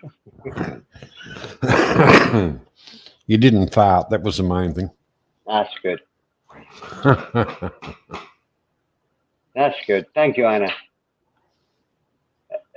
The reason we're joking about this, Anna, is I got a bollocking for coughing with the hot mic. And I bit on the argument. And so it's only it's a semi. You had to be there to see it. God, it was horrible, Anna. But anyway, that's gone. Let me tell you a story. No, I can't. It's my wife here. She's just messing around. And she understands English well enough to understand this story. So we need a new subject until I tell you the story. Oh, Anna, don't you have a go at me. I've got to, because you're having a go at me, I have to explain the whole story. You've asked for this boring story by saying no good to be coughing live. Right. I was in chat for an hour talking to a lady called Beezy. Very nice lady. We're just having a little chat, normal stuff. Johnny was on, and a man called Man About Oz was on. And I think somebody else, but I can't remember. And they were talking about stuff that doesn't interest me at all. It was crypto, factor, coins, whatever. Didn't say one word for at least an hour. And I did exactly what I just did 2 minutes ago, Anna. And I got up to go to get a beer. And as I went through the door, I coughed a bit lightly. And I coughed. Not lightly, a bit loudly. I confess it was a bit loud. I wouldn't want to hear it. I went out. I didn't get beer. I made a whole coffee. I had a wander. When I came back, man about Oz was saying, "You've done nothing but interrupt me all night. I can't get a word in edgeways." Was that about this? That's how I remember it, Johnny. Is that about right? Pretty well. Yeah. But obviously, you One two, cop. you two have got a relationship. You know, you should get married. No. Look, I don't know. No, I'm not going to. I won't talk about it. I've only explained that story because Anna said a cop on stream. Like, yeah, I had, and also Anna, I said as soon as I came back, sorry for the cough. Sean the Prawn. Hello, sir. Jump on the panel, Sean, because Johnny and I have run out of old man stories. We need a young, thrusting stag to come running through into the conversation and shake us all up. And you're just the man. Oh, shit, eh? Huh? Sean the Prawn is a stag, obviously. Sean's okay. It was funny the other night because it was myself, Sean and Charlie, and we were talking about a regional town in Victoria, and we'd all been there and had some history, so it was funny. I think I like Sean. He's all right. He's just got an unfortunate name, and it's whenever I look at it, I think of Sean the Prawn, Sean the Sheep, rather. Well, yeah, but Sean the Prawn's always been decent, respectable, decent man, nice man. Well, personally, myself, I've never had a problem with Sean the Sheep. No, I don't. Really? Well, he kind of doesn't like me because I might be a little bit direct and pointed for him. But Sean the Prawn, him and I have spoken for a long time, and yeah, we've got no problems. I know Sean the Prawn's as nice as anybody here. Probably nicer than me. But Sean the Sheep, no, I'll stop. I'm too drunk, Johnny. Let's change the subject. I was just going to say, we could do one of those ballot things. Is Steve Perrin nasty? No, I think you got to be more clear. Is Steve Perrin a piece of shit? Is Steve Perrin POS? I think I'm going to vote for yes.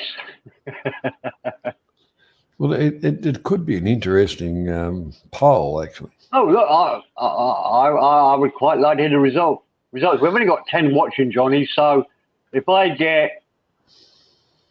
So how does it work? Yeah. Can you do polls? Oh, I don't know. Have you got the power? Yeah, I don't know how to do it. No, look, we can do it here. I'll do it. No, let me get... No, I haven't got power. What do you make of Rishi Sunak's though? Sean and Prawn, I've got no... I really... UK politics is so fucked up. I've totally lost interest. I don't care. And I was quite... When I was a young man, I was quite political. I was a union member. At the age of 6, I used to walk around London handing out leaflets with my dad. I won't tell you for which party, but I've been quite a political person. That was the Tories. That was the bloody Tories. No, it wasn't. No, it wasn't. But I was a union member when I was a union leader in my insurance company when I was, 18, 19, 20. So I'd go on conference. I mean, it was quite a good laugh, actually, because you go on union conferences where everything's paid for and your hotel's paid for. And it's actually quite a good good job. But that's beside. I've been active, relatively active, most of my life. Now, I honestly, Sean, I couldn't give a shit. I think they're all the same. They're all cunts. There's nobody I like there. Even the ones I quite like, I still don't really like, if you follow me. It's the biggest joke I've ever seen in politics. When Boris was in, they resigned. That means we've resigned. You're gone. Fuck off. And then all of a sudden, here's these same people. They're still there. Yeah. Well, how did that work? How did that work? And then they're choosing another leader. What a fucked up system that is. I thought here was bad enough, but over there it's even more fucked up. Oh, yeah. Guy Fawkes. All we have now, we're almost turning into China. I look at it, I know. We've really got one party. They're both the same. There's no difference between them. No matter who you put a vote for, nobody is going to do anything different. They're just saying, oh, we might touch up interest rates or whatever. We have a one-party system in UK now. Oh, absolutely. And I think you're probably a bit close to that in Australia. They're all cunts. There's nobody nice there.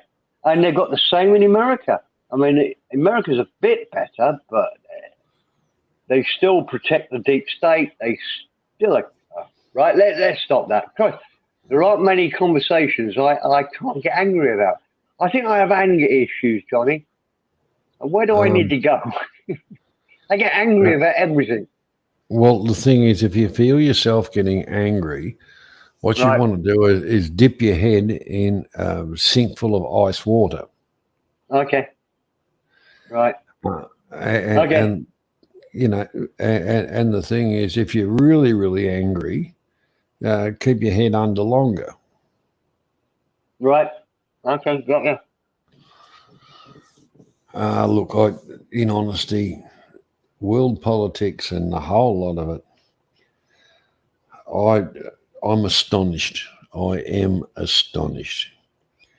Now, there's Anna, hold on. Anna, go to a leftist safe space when you get angry. Well, yes. That's exactly what I need, Anna. Sorry, Johnny, but it was just such a good line. Yeah, you're absolutely right, Anna. The thing is, there's an Englishman, and he does YouTube vlogs. And an Irishman and a Scotsman. They walk it. No, sorry. No. And he does vlogs on YouTube. And he actually put out a video today saying, I think there's going to be a war. And his reasoning was feasible and along the lines. He was backing his statements up with some facts. Right. Now, my comment back to him was, yes, debt. But at the end of the day, all the politicians are guilty of the same thing. Having Chinese money in their bank accounts equals corruption. Yeah.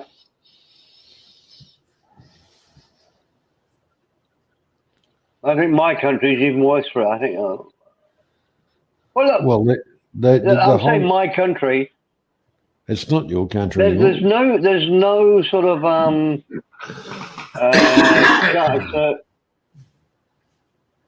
I'm so much happier living in Thailand. We don't have those rules. Well, Johnny, you know better than I do. Nobody bothers you. Everybody leaves you alone. There's people judge it, but it is so much better. God, is it so much better?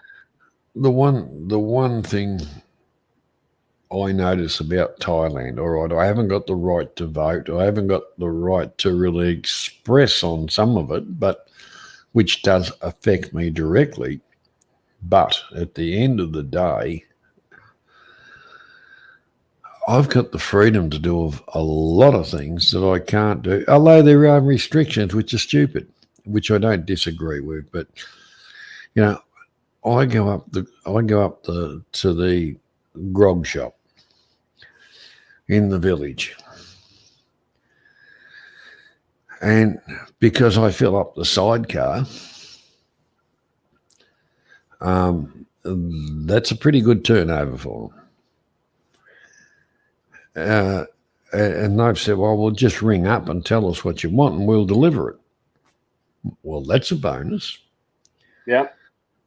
And you've had the Buddha holidays and all this kind of stuff. And, you know, I've only got down, I look at the situation and say, shit, you know, I've only got 6 boxes of beer left, you know, I better get some more.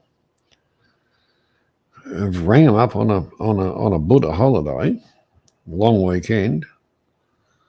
And, oh, yes, no worries. You want 15 boxes? Yes. No, we'll be there in half an hour or 3/4 of an hour type of thing. And they are. And they all unload the problems gone. Yep, they unload them and stack them where I tell them to stack them. Yep. All the problems we have in the UK and possibly sort of disappearing in Thailand over here. I've forgotten the point I was going to make because I'm linked to line and I keep getting Christ. I can't really turn it off. You carry on, John. I can't think of the point I was going to make. In relation to, maybe I can help you. In relation to what? That it doesn't matter which side of politics they're both as corrupt as each other. Yes, we know. Okay, yeah. I've got it. The best thing in Thailand is that we don't have Karens. We have nobody worrying about what you're up to. There's very little interference in the way you run your life. Incredibly tolerant. Unless you really piss them off,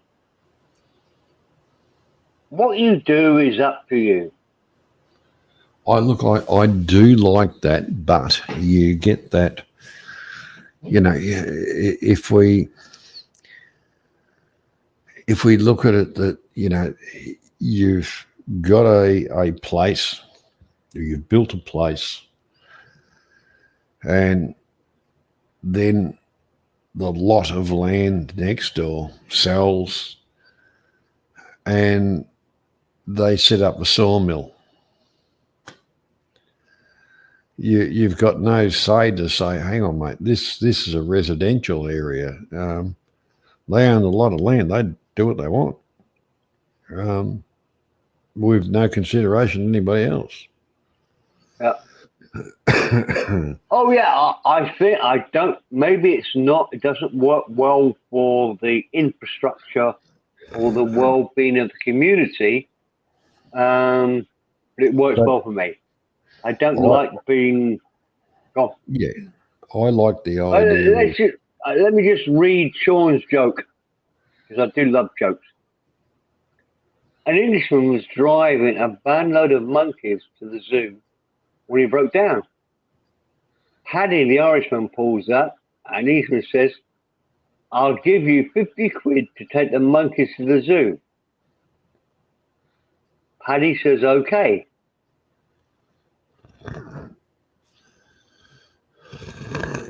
I'm not really seeing a joke. Yeah, can you say that again? Yeah. Jump on stream. Sean, it needs to be told live. Because I don't think you've actually typed it right. I'm trying to work out what the real joke is.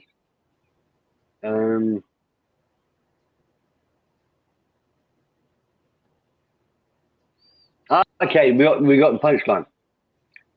2 hours go by, and Englishman is still waiting for assistance when he sees Paddy. I was reading to myself. Let's read out loud. 2 hours go by, and the Englishman is still waiting for assistance when he sees Paddy driving back with the monkeys.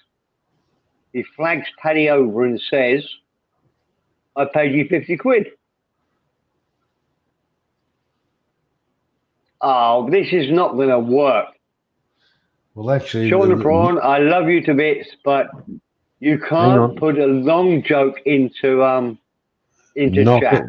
Knockers has come up with the answer.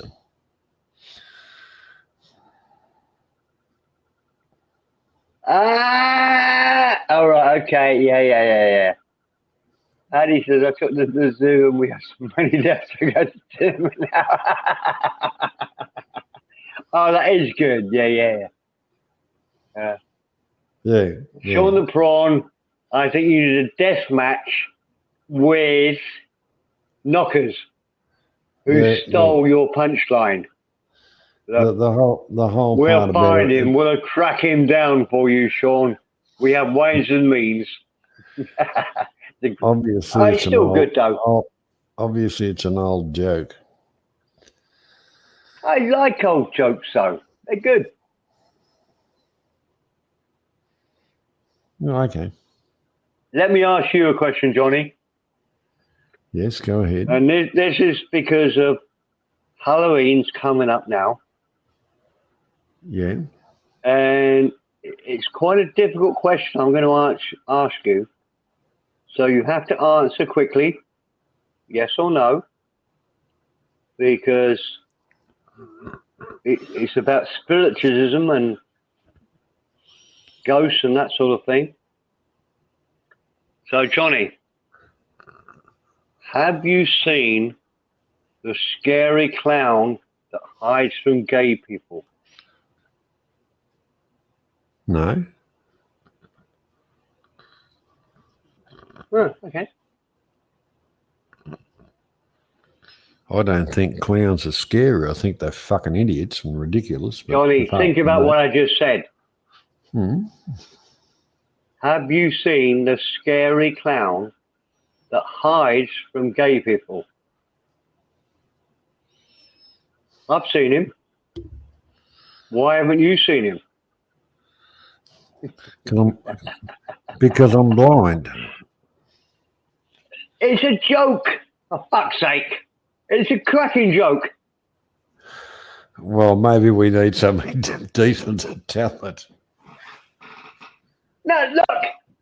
If you haven't seen the scary clown that hides from gay people, you must be gay. I'm not saying you are, but that's a joke. If you can't see him, does anyone in the audience get that joke? Probably none. Bobby, help me out here. That's a cracking joke. Bobby, have you seen the scary clown that hides from gay people? Bobby will say, yes, of course I have. With Bobby Crush, you never know what he's going to say. He's thinking now of an even wittier reply. Yeah, that's true. Well, yes, Bobby, you're right. To an extent, it's still a cracking joke. That's quite a new one. I only heard that 2 days ago. Somebody said on, what was it? I don't know what show it was. What I was watching, I thought it was brilliant. I like jokes like that. It's funny. We should have asked, I wish Avery had been on to ask him that. Well, yeah, well, let's have a talk about clowns. Who thinks clowns are funny and who thinks clowns are scary? I'll go for two, scary. None of the above.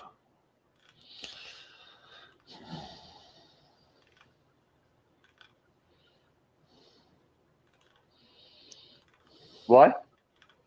None of the above. I don't think they're scary, and I don't think they're funny. On the fence again, eh, Johnny?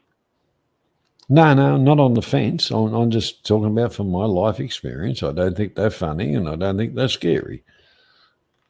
Right. I'm joking. Right. This conversation is getting too serious. I was only joking. Anna, no worries on clowns here. Oh, I think clowns are pretty scary.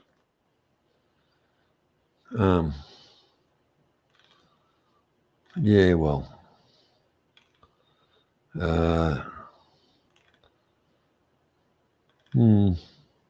Well, look, I've got to be right. Surely the number of horror movies that are around that involve clowns surely has got to suggest that the clowns are scary to some people. Was Chucky a clown? No. Well, he was scary. He was a doll, though, wasn't he? No, but there's another one. What's the name of the other one? Against what I just said, I don't find any horror movies really scary. I don't think there's anything I've ever watched. Oh, yeah. Look, if I watched Misery, I thought that was pretty horrible, where she hobnobbles him and breaks his legs over. That's not, I wouldn't call that, that's just a real movie. No, I find real far more scary than a horror movie with supernatural things. Doesn't bother me at all. I know it's all bollocks. What do you mean? I can laugh at it. Amiable horror? Amiable? Yeah.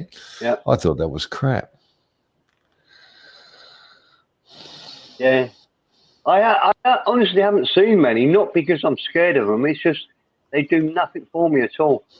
Do you remember the original Exorcist? Did you remember the Damien movies, yeah. Yeah? Even those, they didn't bother me.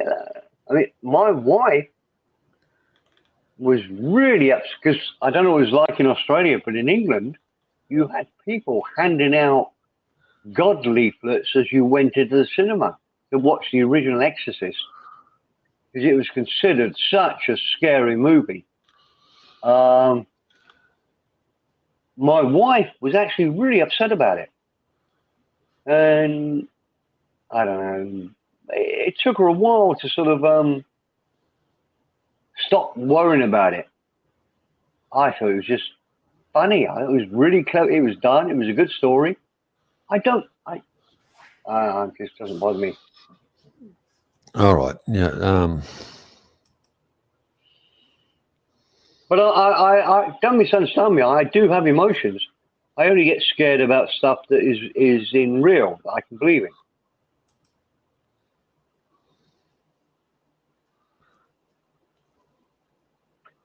Did you see the Cinema adverts for the old black and white film, The Blob? They started the idea of people fainting and running out of the cinema. No, I haven't seen that at all. Totally missed that, Bobby.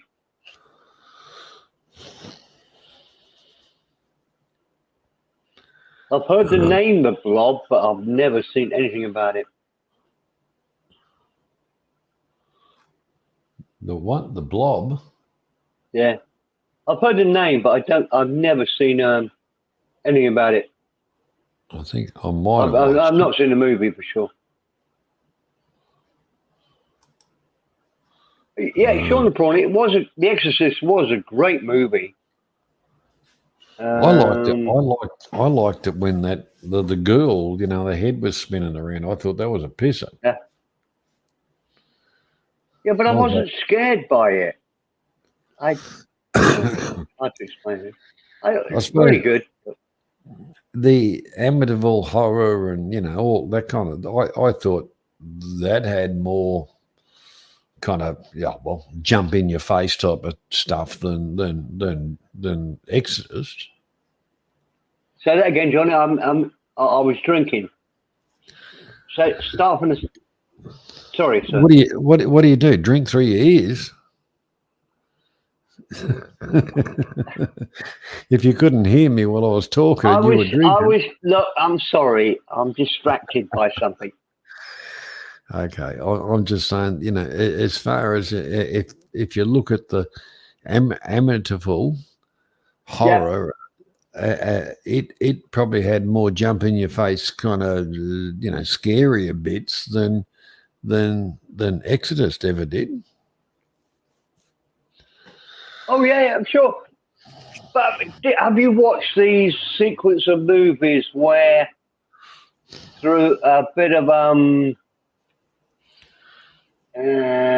what's the word? Prophetry, they sort of avoid a serious accident where 6 people on the car don't die because they get a pre-warning and they're not going to die. But they should have died in the horrendous accident that's coming. But they get out, you know, and they say, right, we're not going to die in this, and they all jump out of the car and escape. And then these horrendous accidents happen. But the sword of death is coming for them. You can't, you know, they were supposed to die, and they've escaped death. So the whole movie is about how death, because they're all trying to escape the inevitable. It's quite clever. I quite like those movies, but it doesn't scare me in the slightest. I mean, I think some of it is really clever because the guy goes out of his way to avoid death. And just by going out of his way to avoid death, he'll die. And they're really clever. I like those. But not scared a little bit. Well, that reminded me of a joke. Mm.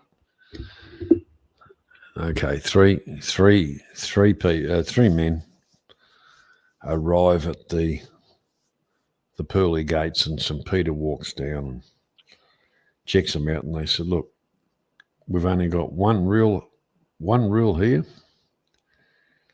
Apart from what you should know, the obvious is you don't stand on the ducks." So with that, they walk into heaven, and there's ducks everywhere.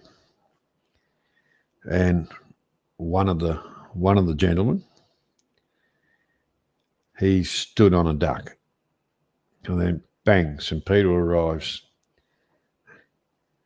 and puts him in chains.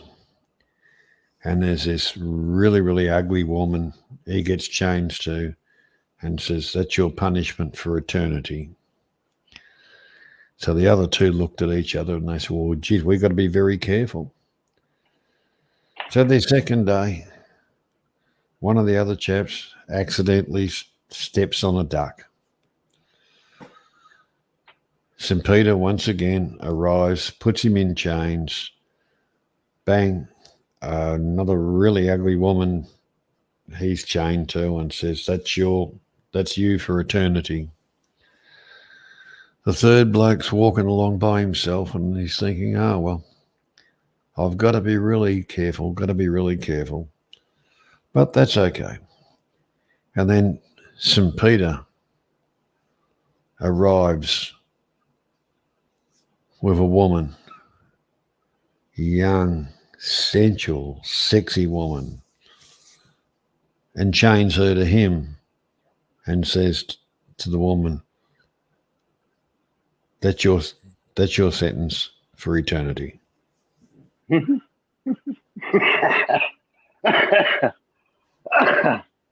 Yeah. I got a better one. The man who's been a bit of a bad man goes to hell. And when he gets to hell, Satan's there.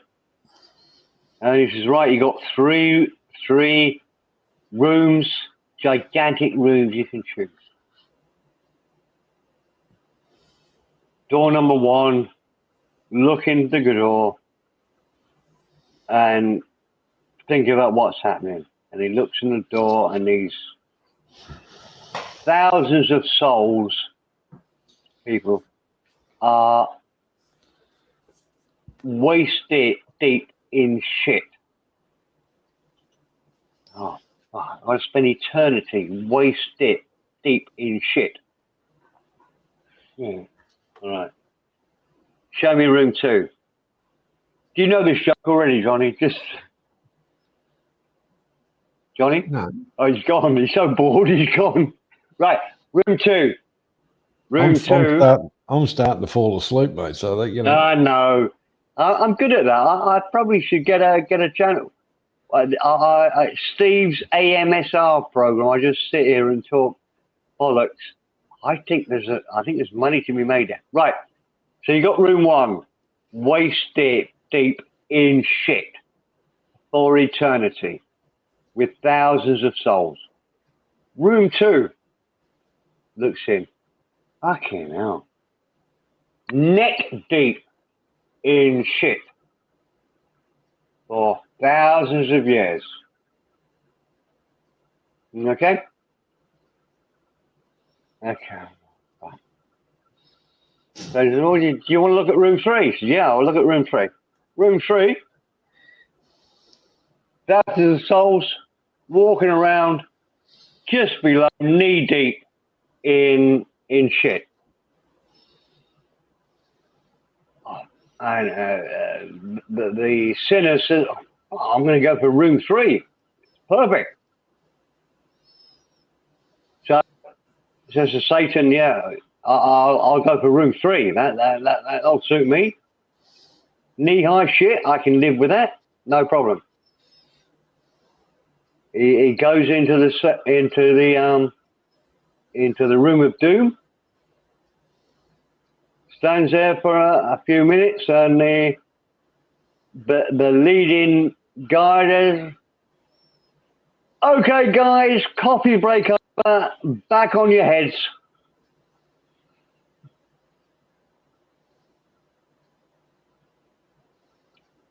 Ah, come on! It's a cracking joke.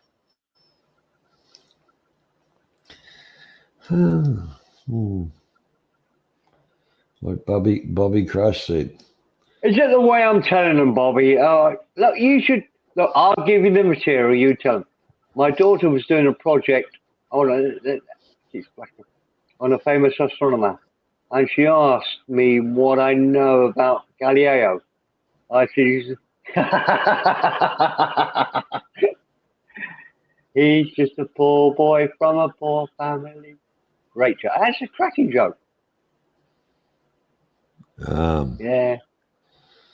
Okay. Is it an English thing that they can't tell jokes or what? Yeah, it could be.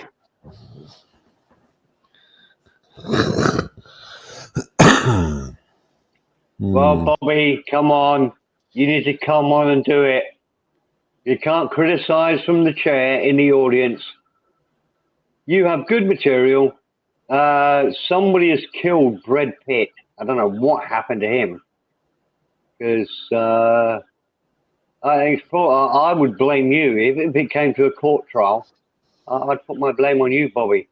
He was taking your thunder. No, he was overcooked. Yeah, you do tell good jokes in the chat, and I've seen them. Why didn't you like the back on your heads guy joke? I think it's brilliant. You go for the easy option. What? As you would. And then the boss says, no, back on your heads. What it means is standing on your heads in the shit for eternity. Oh, all right. Okay. I still think it's a bloody good joke. Okay. Each to their own, Steve. Each to their own. Yeah. You know, we're not saying it was a shit joke. I think Bobby's saying I didn't tell it quick enough. Bobby, it's because I have to slow it.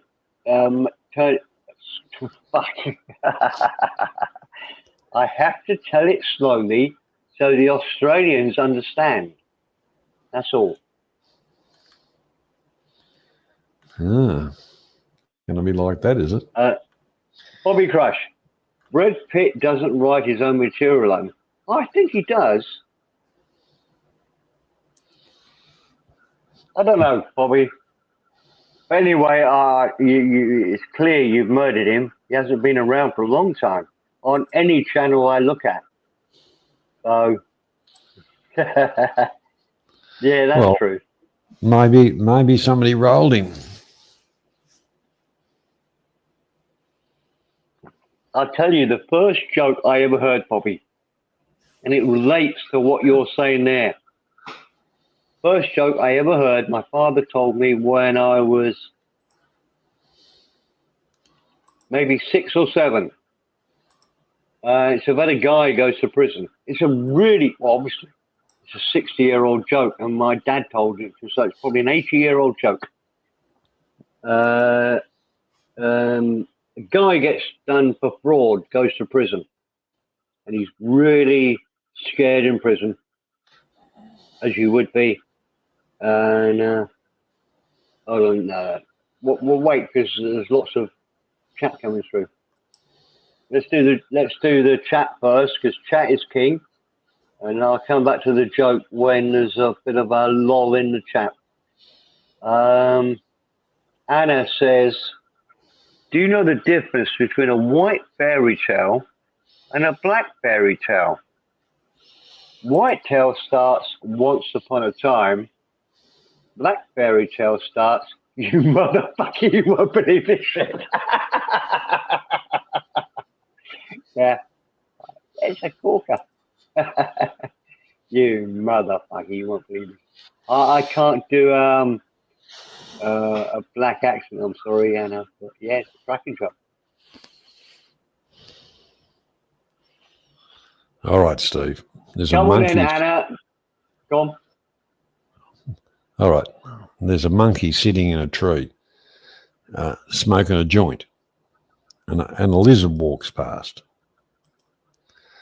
The lizard looks up and says, "Hey, what are you doing?" The monkey says, "Smoking a joint. Come up and join me." So the lizard climbs up and sits next to the monkey, and they smoke another joint. After a while, the lizard says his mouth's dry and he's going to go and get a drink of water from the river. So at the riverbank, the lizard's so stoned that he leans over too far and falls in. A crocodile sees this and swims over to the stoned lizard, helping him to the side of the river. When he asks the lizard, "What's the matter with you?" the lizard explains that he was just up in the tree smoking a joint with the monkey, and his mouth got dry. And then he was so wasted that when he got there to the river to have a drink, he fell in. And that was why he was wasted. When he went to get the drink, The inquisitive crocodile says he has to check it out. He walks into the jungle and finds a tree where the monkey's sitting, and the monkey's, finishing off his joint. He looks up and says, "Hey, monkey." The monkey looks down and says, "Hey, dude.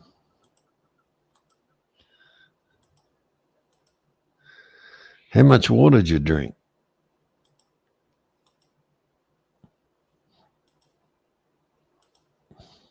Did you get the joke?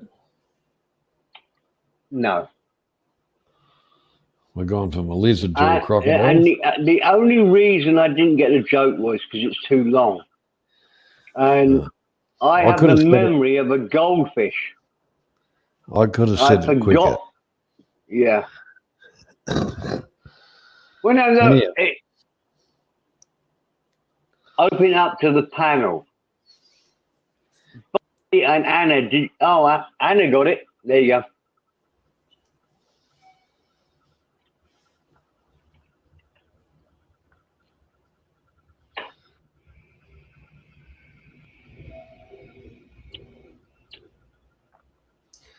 I like that one, Casey.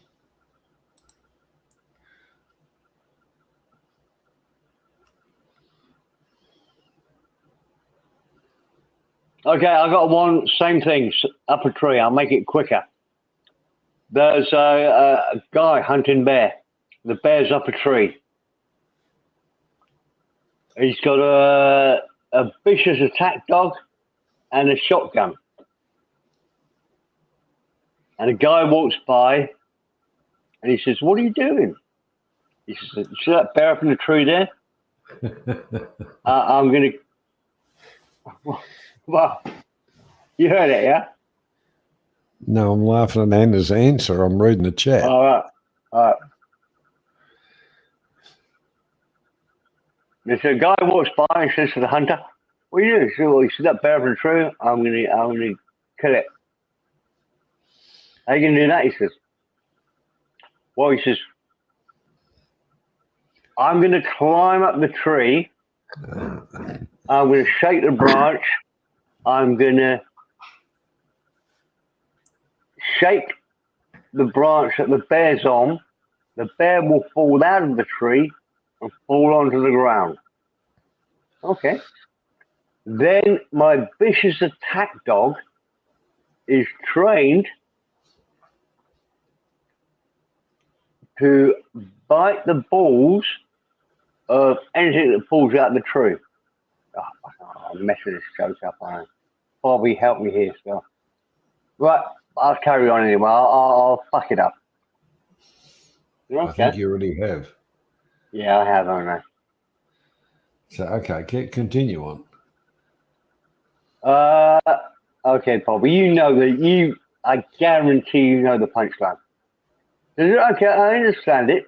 So you're going to climb the tree. You're going to shake the bear out of the tree onto the ground, and then your vicious attack dog, trained to go straight for the bear's balls. Got all that? Yep. Oh, I can't think what the fucking thing. Why have you got the shotgun? No, I've told it wrong. I was going to say hurry up before I fall asleep. No, it's gone. The punchline is, if I pull out of the tree first, shoot the dog. Okay. Yeah, well, I should have said he had an accomplice. He had somebody else with a shotgun. I kind of think when the other bloke said to me, "Well, when you climb up the tree to shake the branch, what happens if you fall out first?" Yeah. You know, what do you need the shotgun for? Because I can shoot the dog. Yeah. All right. Okay. Okay, Anna. Do you want to tell Anna's joke, or shall I do it? I'm failing at the moment, Johnny. Yeah, and no, you're not doing so well. We really need Bobby on stage. Anyhow, I'm going to go and have a cigarette before I fall asleep. And I'll tell Anna's joke before you fall asleep. We'll give the stream about another 10, 15, I think. Yeah. Yeah, I'm ready, Johnny. I'm going to have a cigarette. You tell Anna's joke and try not to stuff it up. Yeah. We both know I'm going to do exactly that. Anna, do you know the most important guy at the nudist colony? The one that can carry a dozen donuts and 3 coffees. Even that, I don't really understand. I can understand a dozen donuts. 3 coffees? Yeah.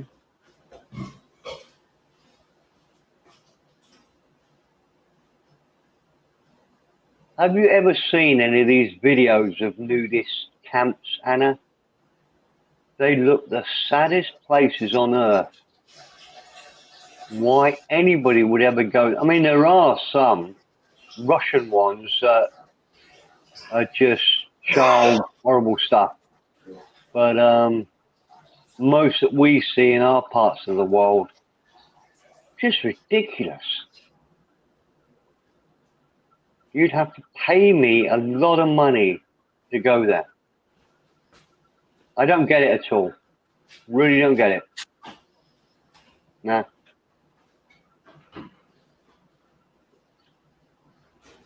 Well, Bobby, I quite like seeing tits on the beach.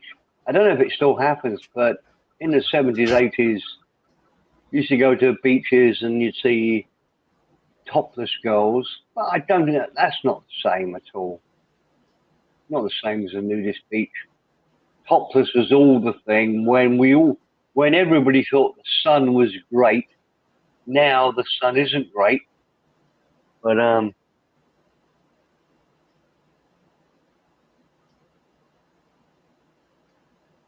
and they all talk about, oh, it gives me such freedom. Oh, you can have the same freedom in your own house. You can walk around with no clothes on in your house. I almost do it all the time. I wouldn't want to do it anywhere else. And I'm only saying that, look, before we get taken out of context, it's so hot here. 90% of the time, I just wear a pair of, I don't know why I'm telling everybody what I wear, but I wear underpants and a pair of boxers on top of the underpants. Just for security reasons. Why do you want to I think it's just so weird, Anna. It's one of the weirdest things.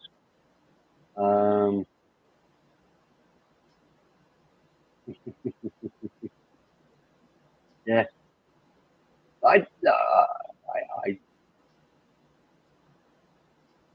Most people are very similar. Most people are quite shy naturally. People who are not shy are just weird. People who are not shy to show their private bits are not like the rest of us. They're just weird, in my humble opinion. What do I know?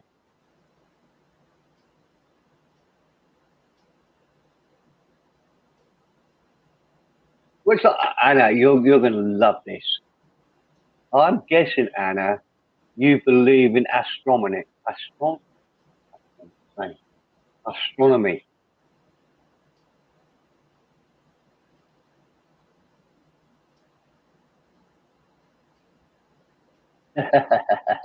Oh, South. Oh, you've got a spanner back. That's good. Let me just check your channel. Go to channel, and you put a picture of, please come home to feed me. Hold on, let's just watch that.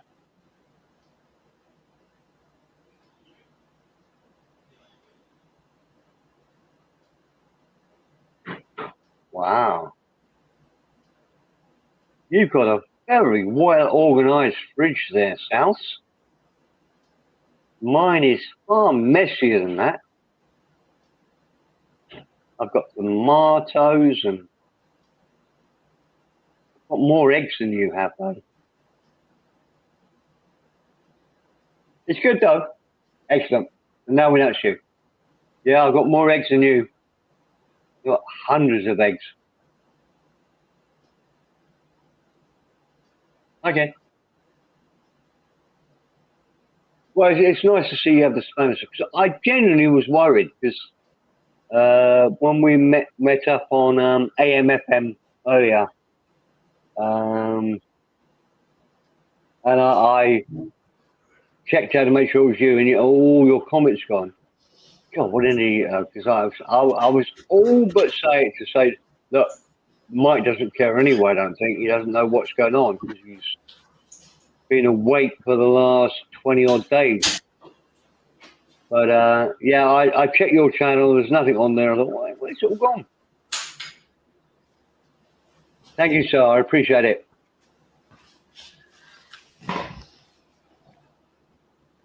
So what were we talking about before South came along and interrupted it? Yeah, nudist camps. Nudist camps. That's what we were on about. What? We were talking about nudist camps, Johnny. Oh, I thought, just maybe my hearing or your pronunciation. I thought nudist camps. Okay. No, not camp guys at nudist colonies. We're No. talking about nudist camps. Well, what we And call Anna and I are on. Oh colonies. no! We moved on from that, didn't we? No, but yeah, okay. We get Well- astronomy as well. But firstly, Well, if at a nudist camp, how much can a man bear? right? No, we moved on. Thank you, Anna. I'm glad somebody's keeping bloody records here. So fucking difficult. Astronomy. Nude tennis is dangerous. Yeah, well, that's exactly right, South. Because if you're playing the balls forward, how you doing, South? Okay, I'm gonna put a little so are you sure you can't put a survey thing in here, Johnny? I'll do it I'll do it here. Do you believe Steve in Perrin is is a sex god? Yeah. Astronomy, is that the right spelling? Is that about right? Well, we know what I mean. 1 for yes, 2 for no. Right, I'm going to get another beer. I'll just put my boat in now. Hold on. There you go. I'll be back in under 5 minutes. well,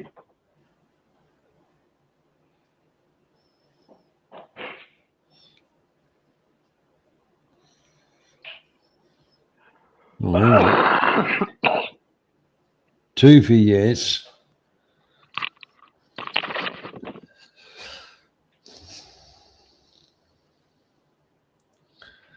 Oh, hang on.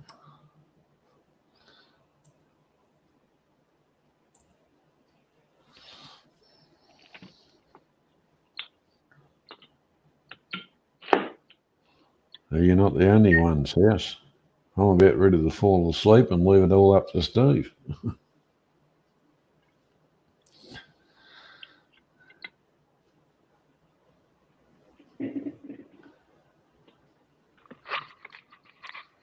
Oh, Bobby, I think it's which way you look at it.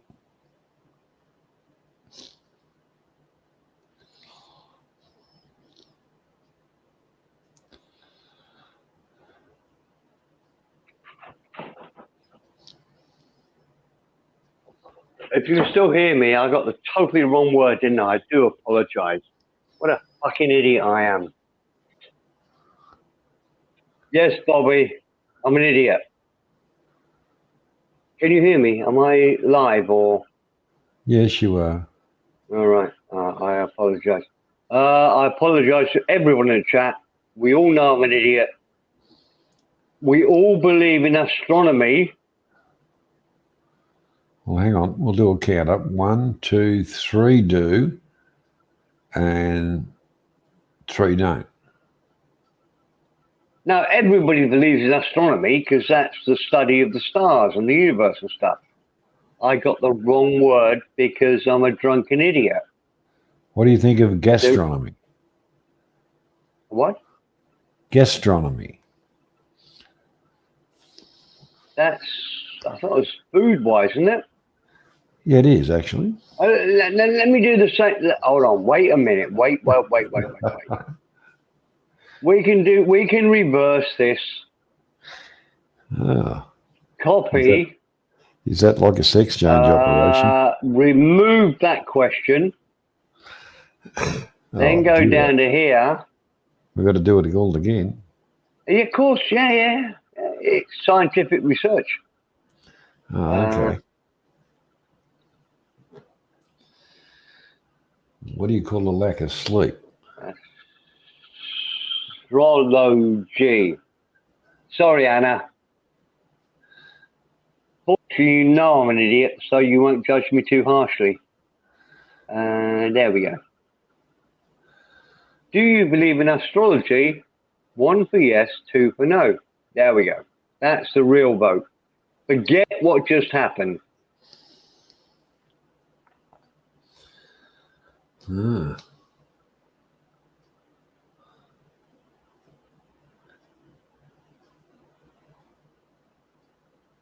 Oh, nobody's playing anymore. Okay. I'm sorry, I fucked that up.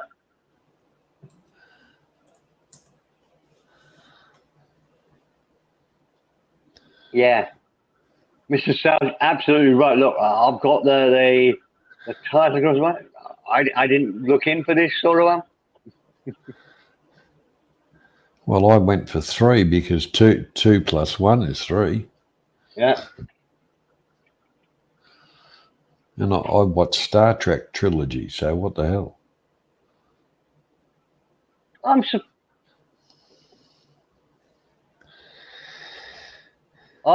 would have look, I'm not aiming at you, Anna, but I am. I would have thought you believed in astrology. I'm quite thankful you don't, because it validates your other theories more. Because anybody believes in astrology is totally roundabout, in my humble opinion. So, no, I'm surprised. I was goading you a little bit with that question.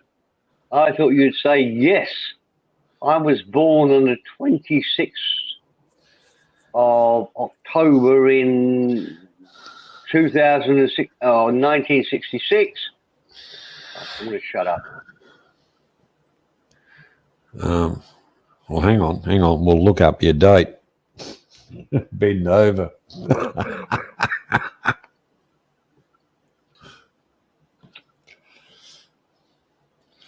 Anyway, on that point, I'm going to bed.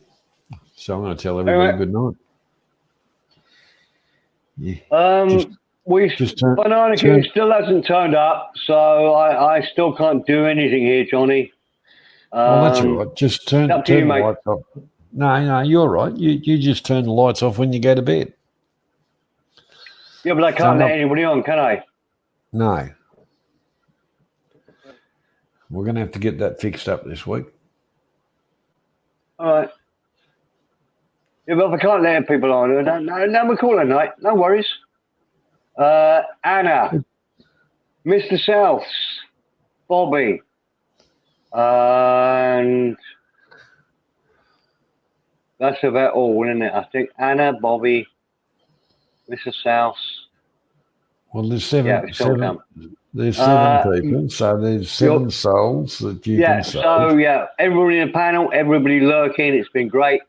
See you all next time. Johnny, thank you for keeping me company. I thought I was going to be on my own, but I do understand that you came in to give me a helping hand. Take care, mate. See you next time. Good night, all. No worries. Good night, everybody.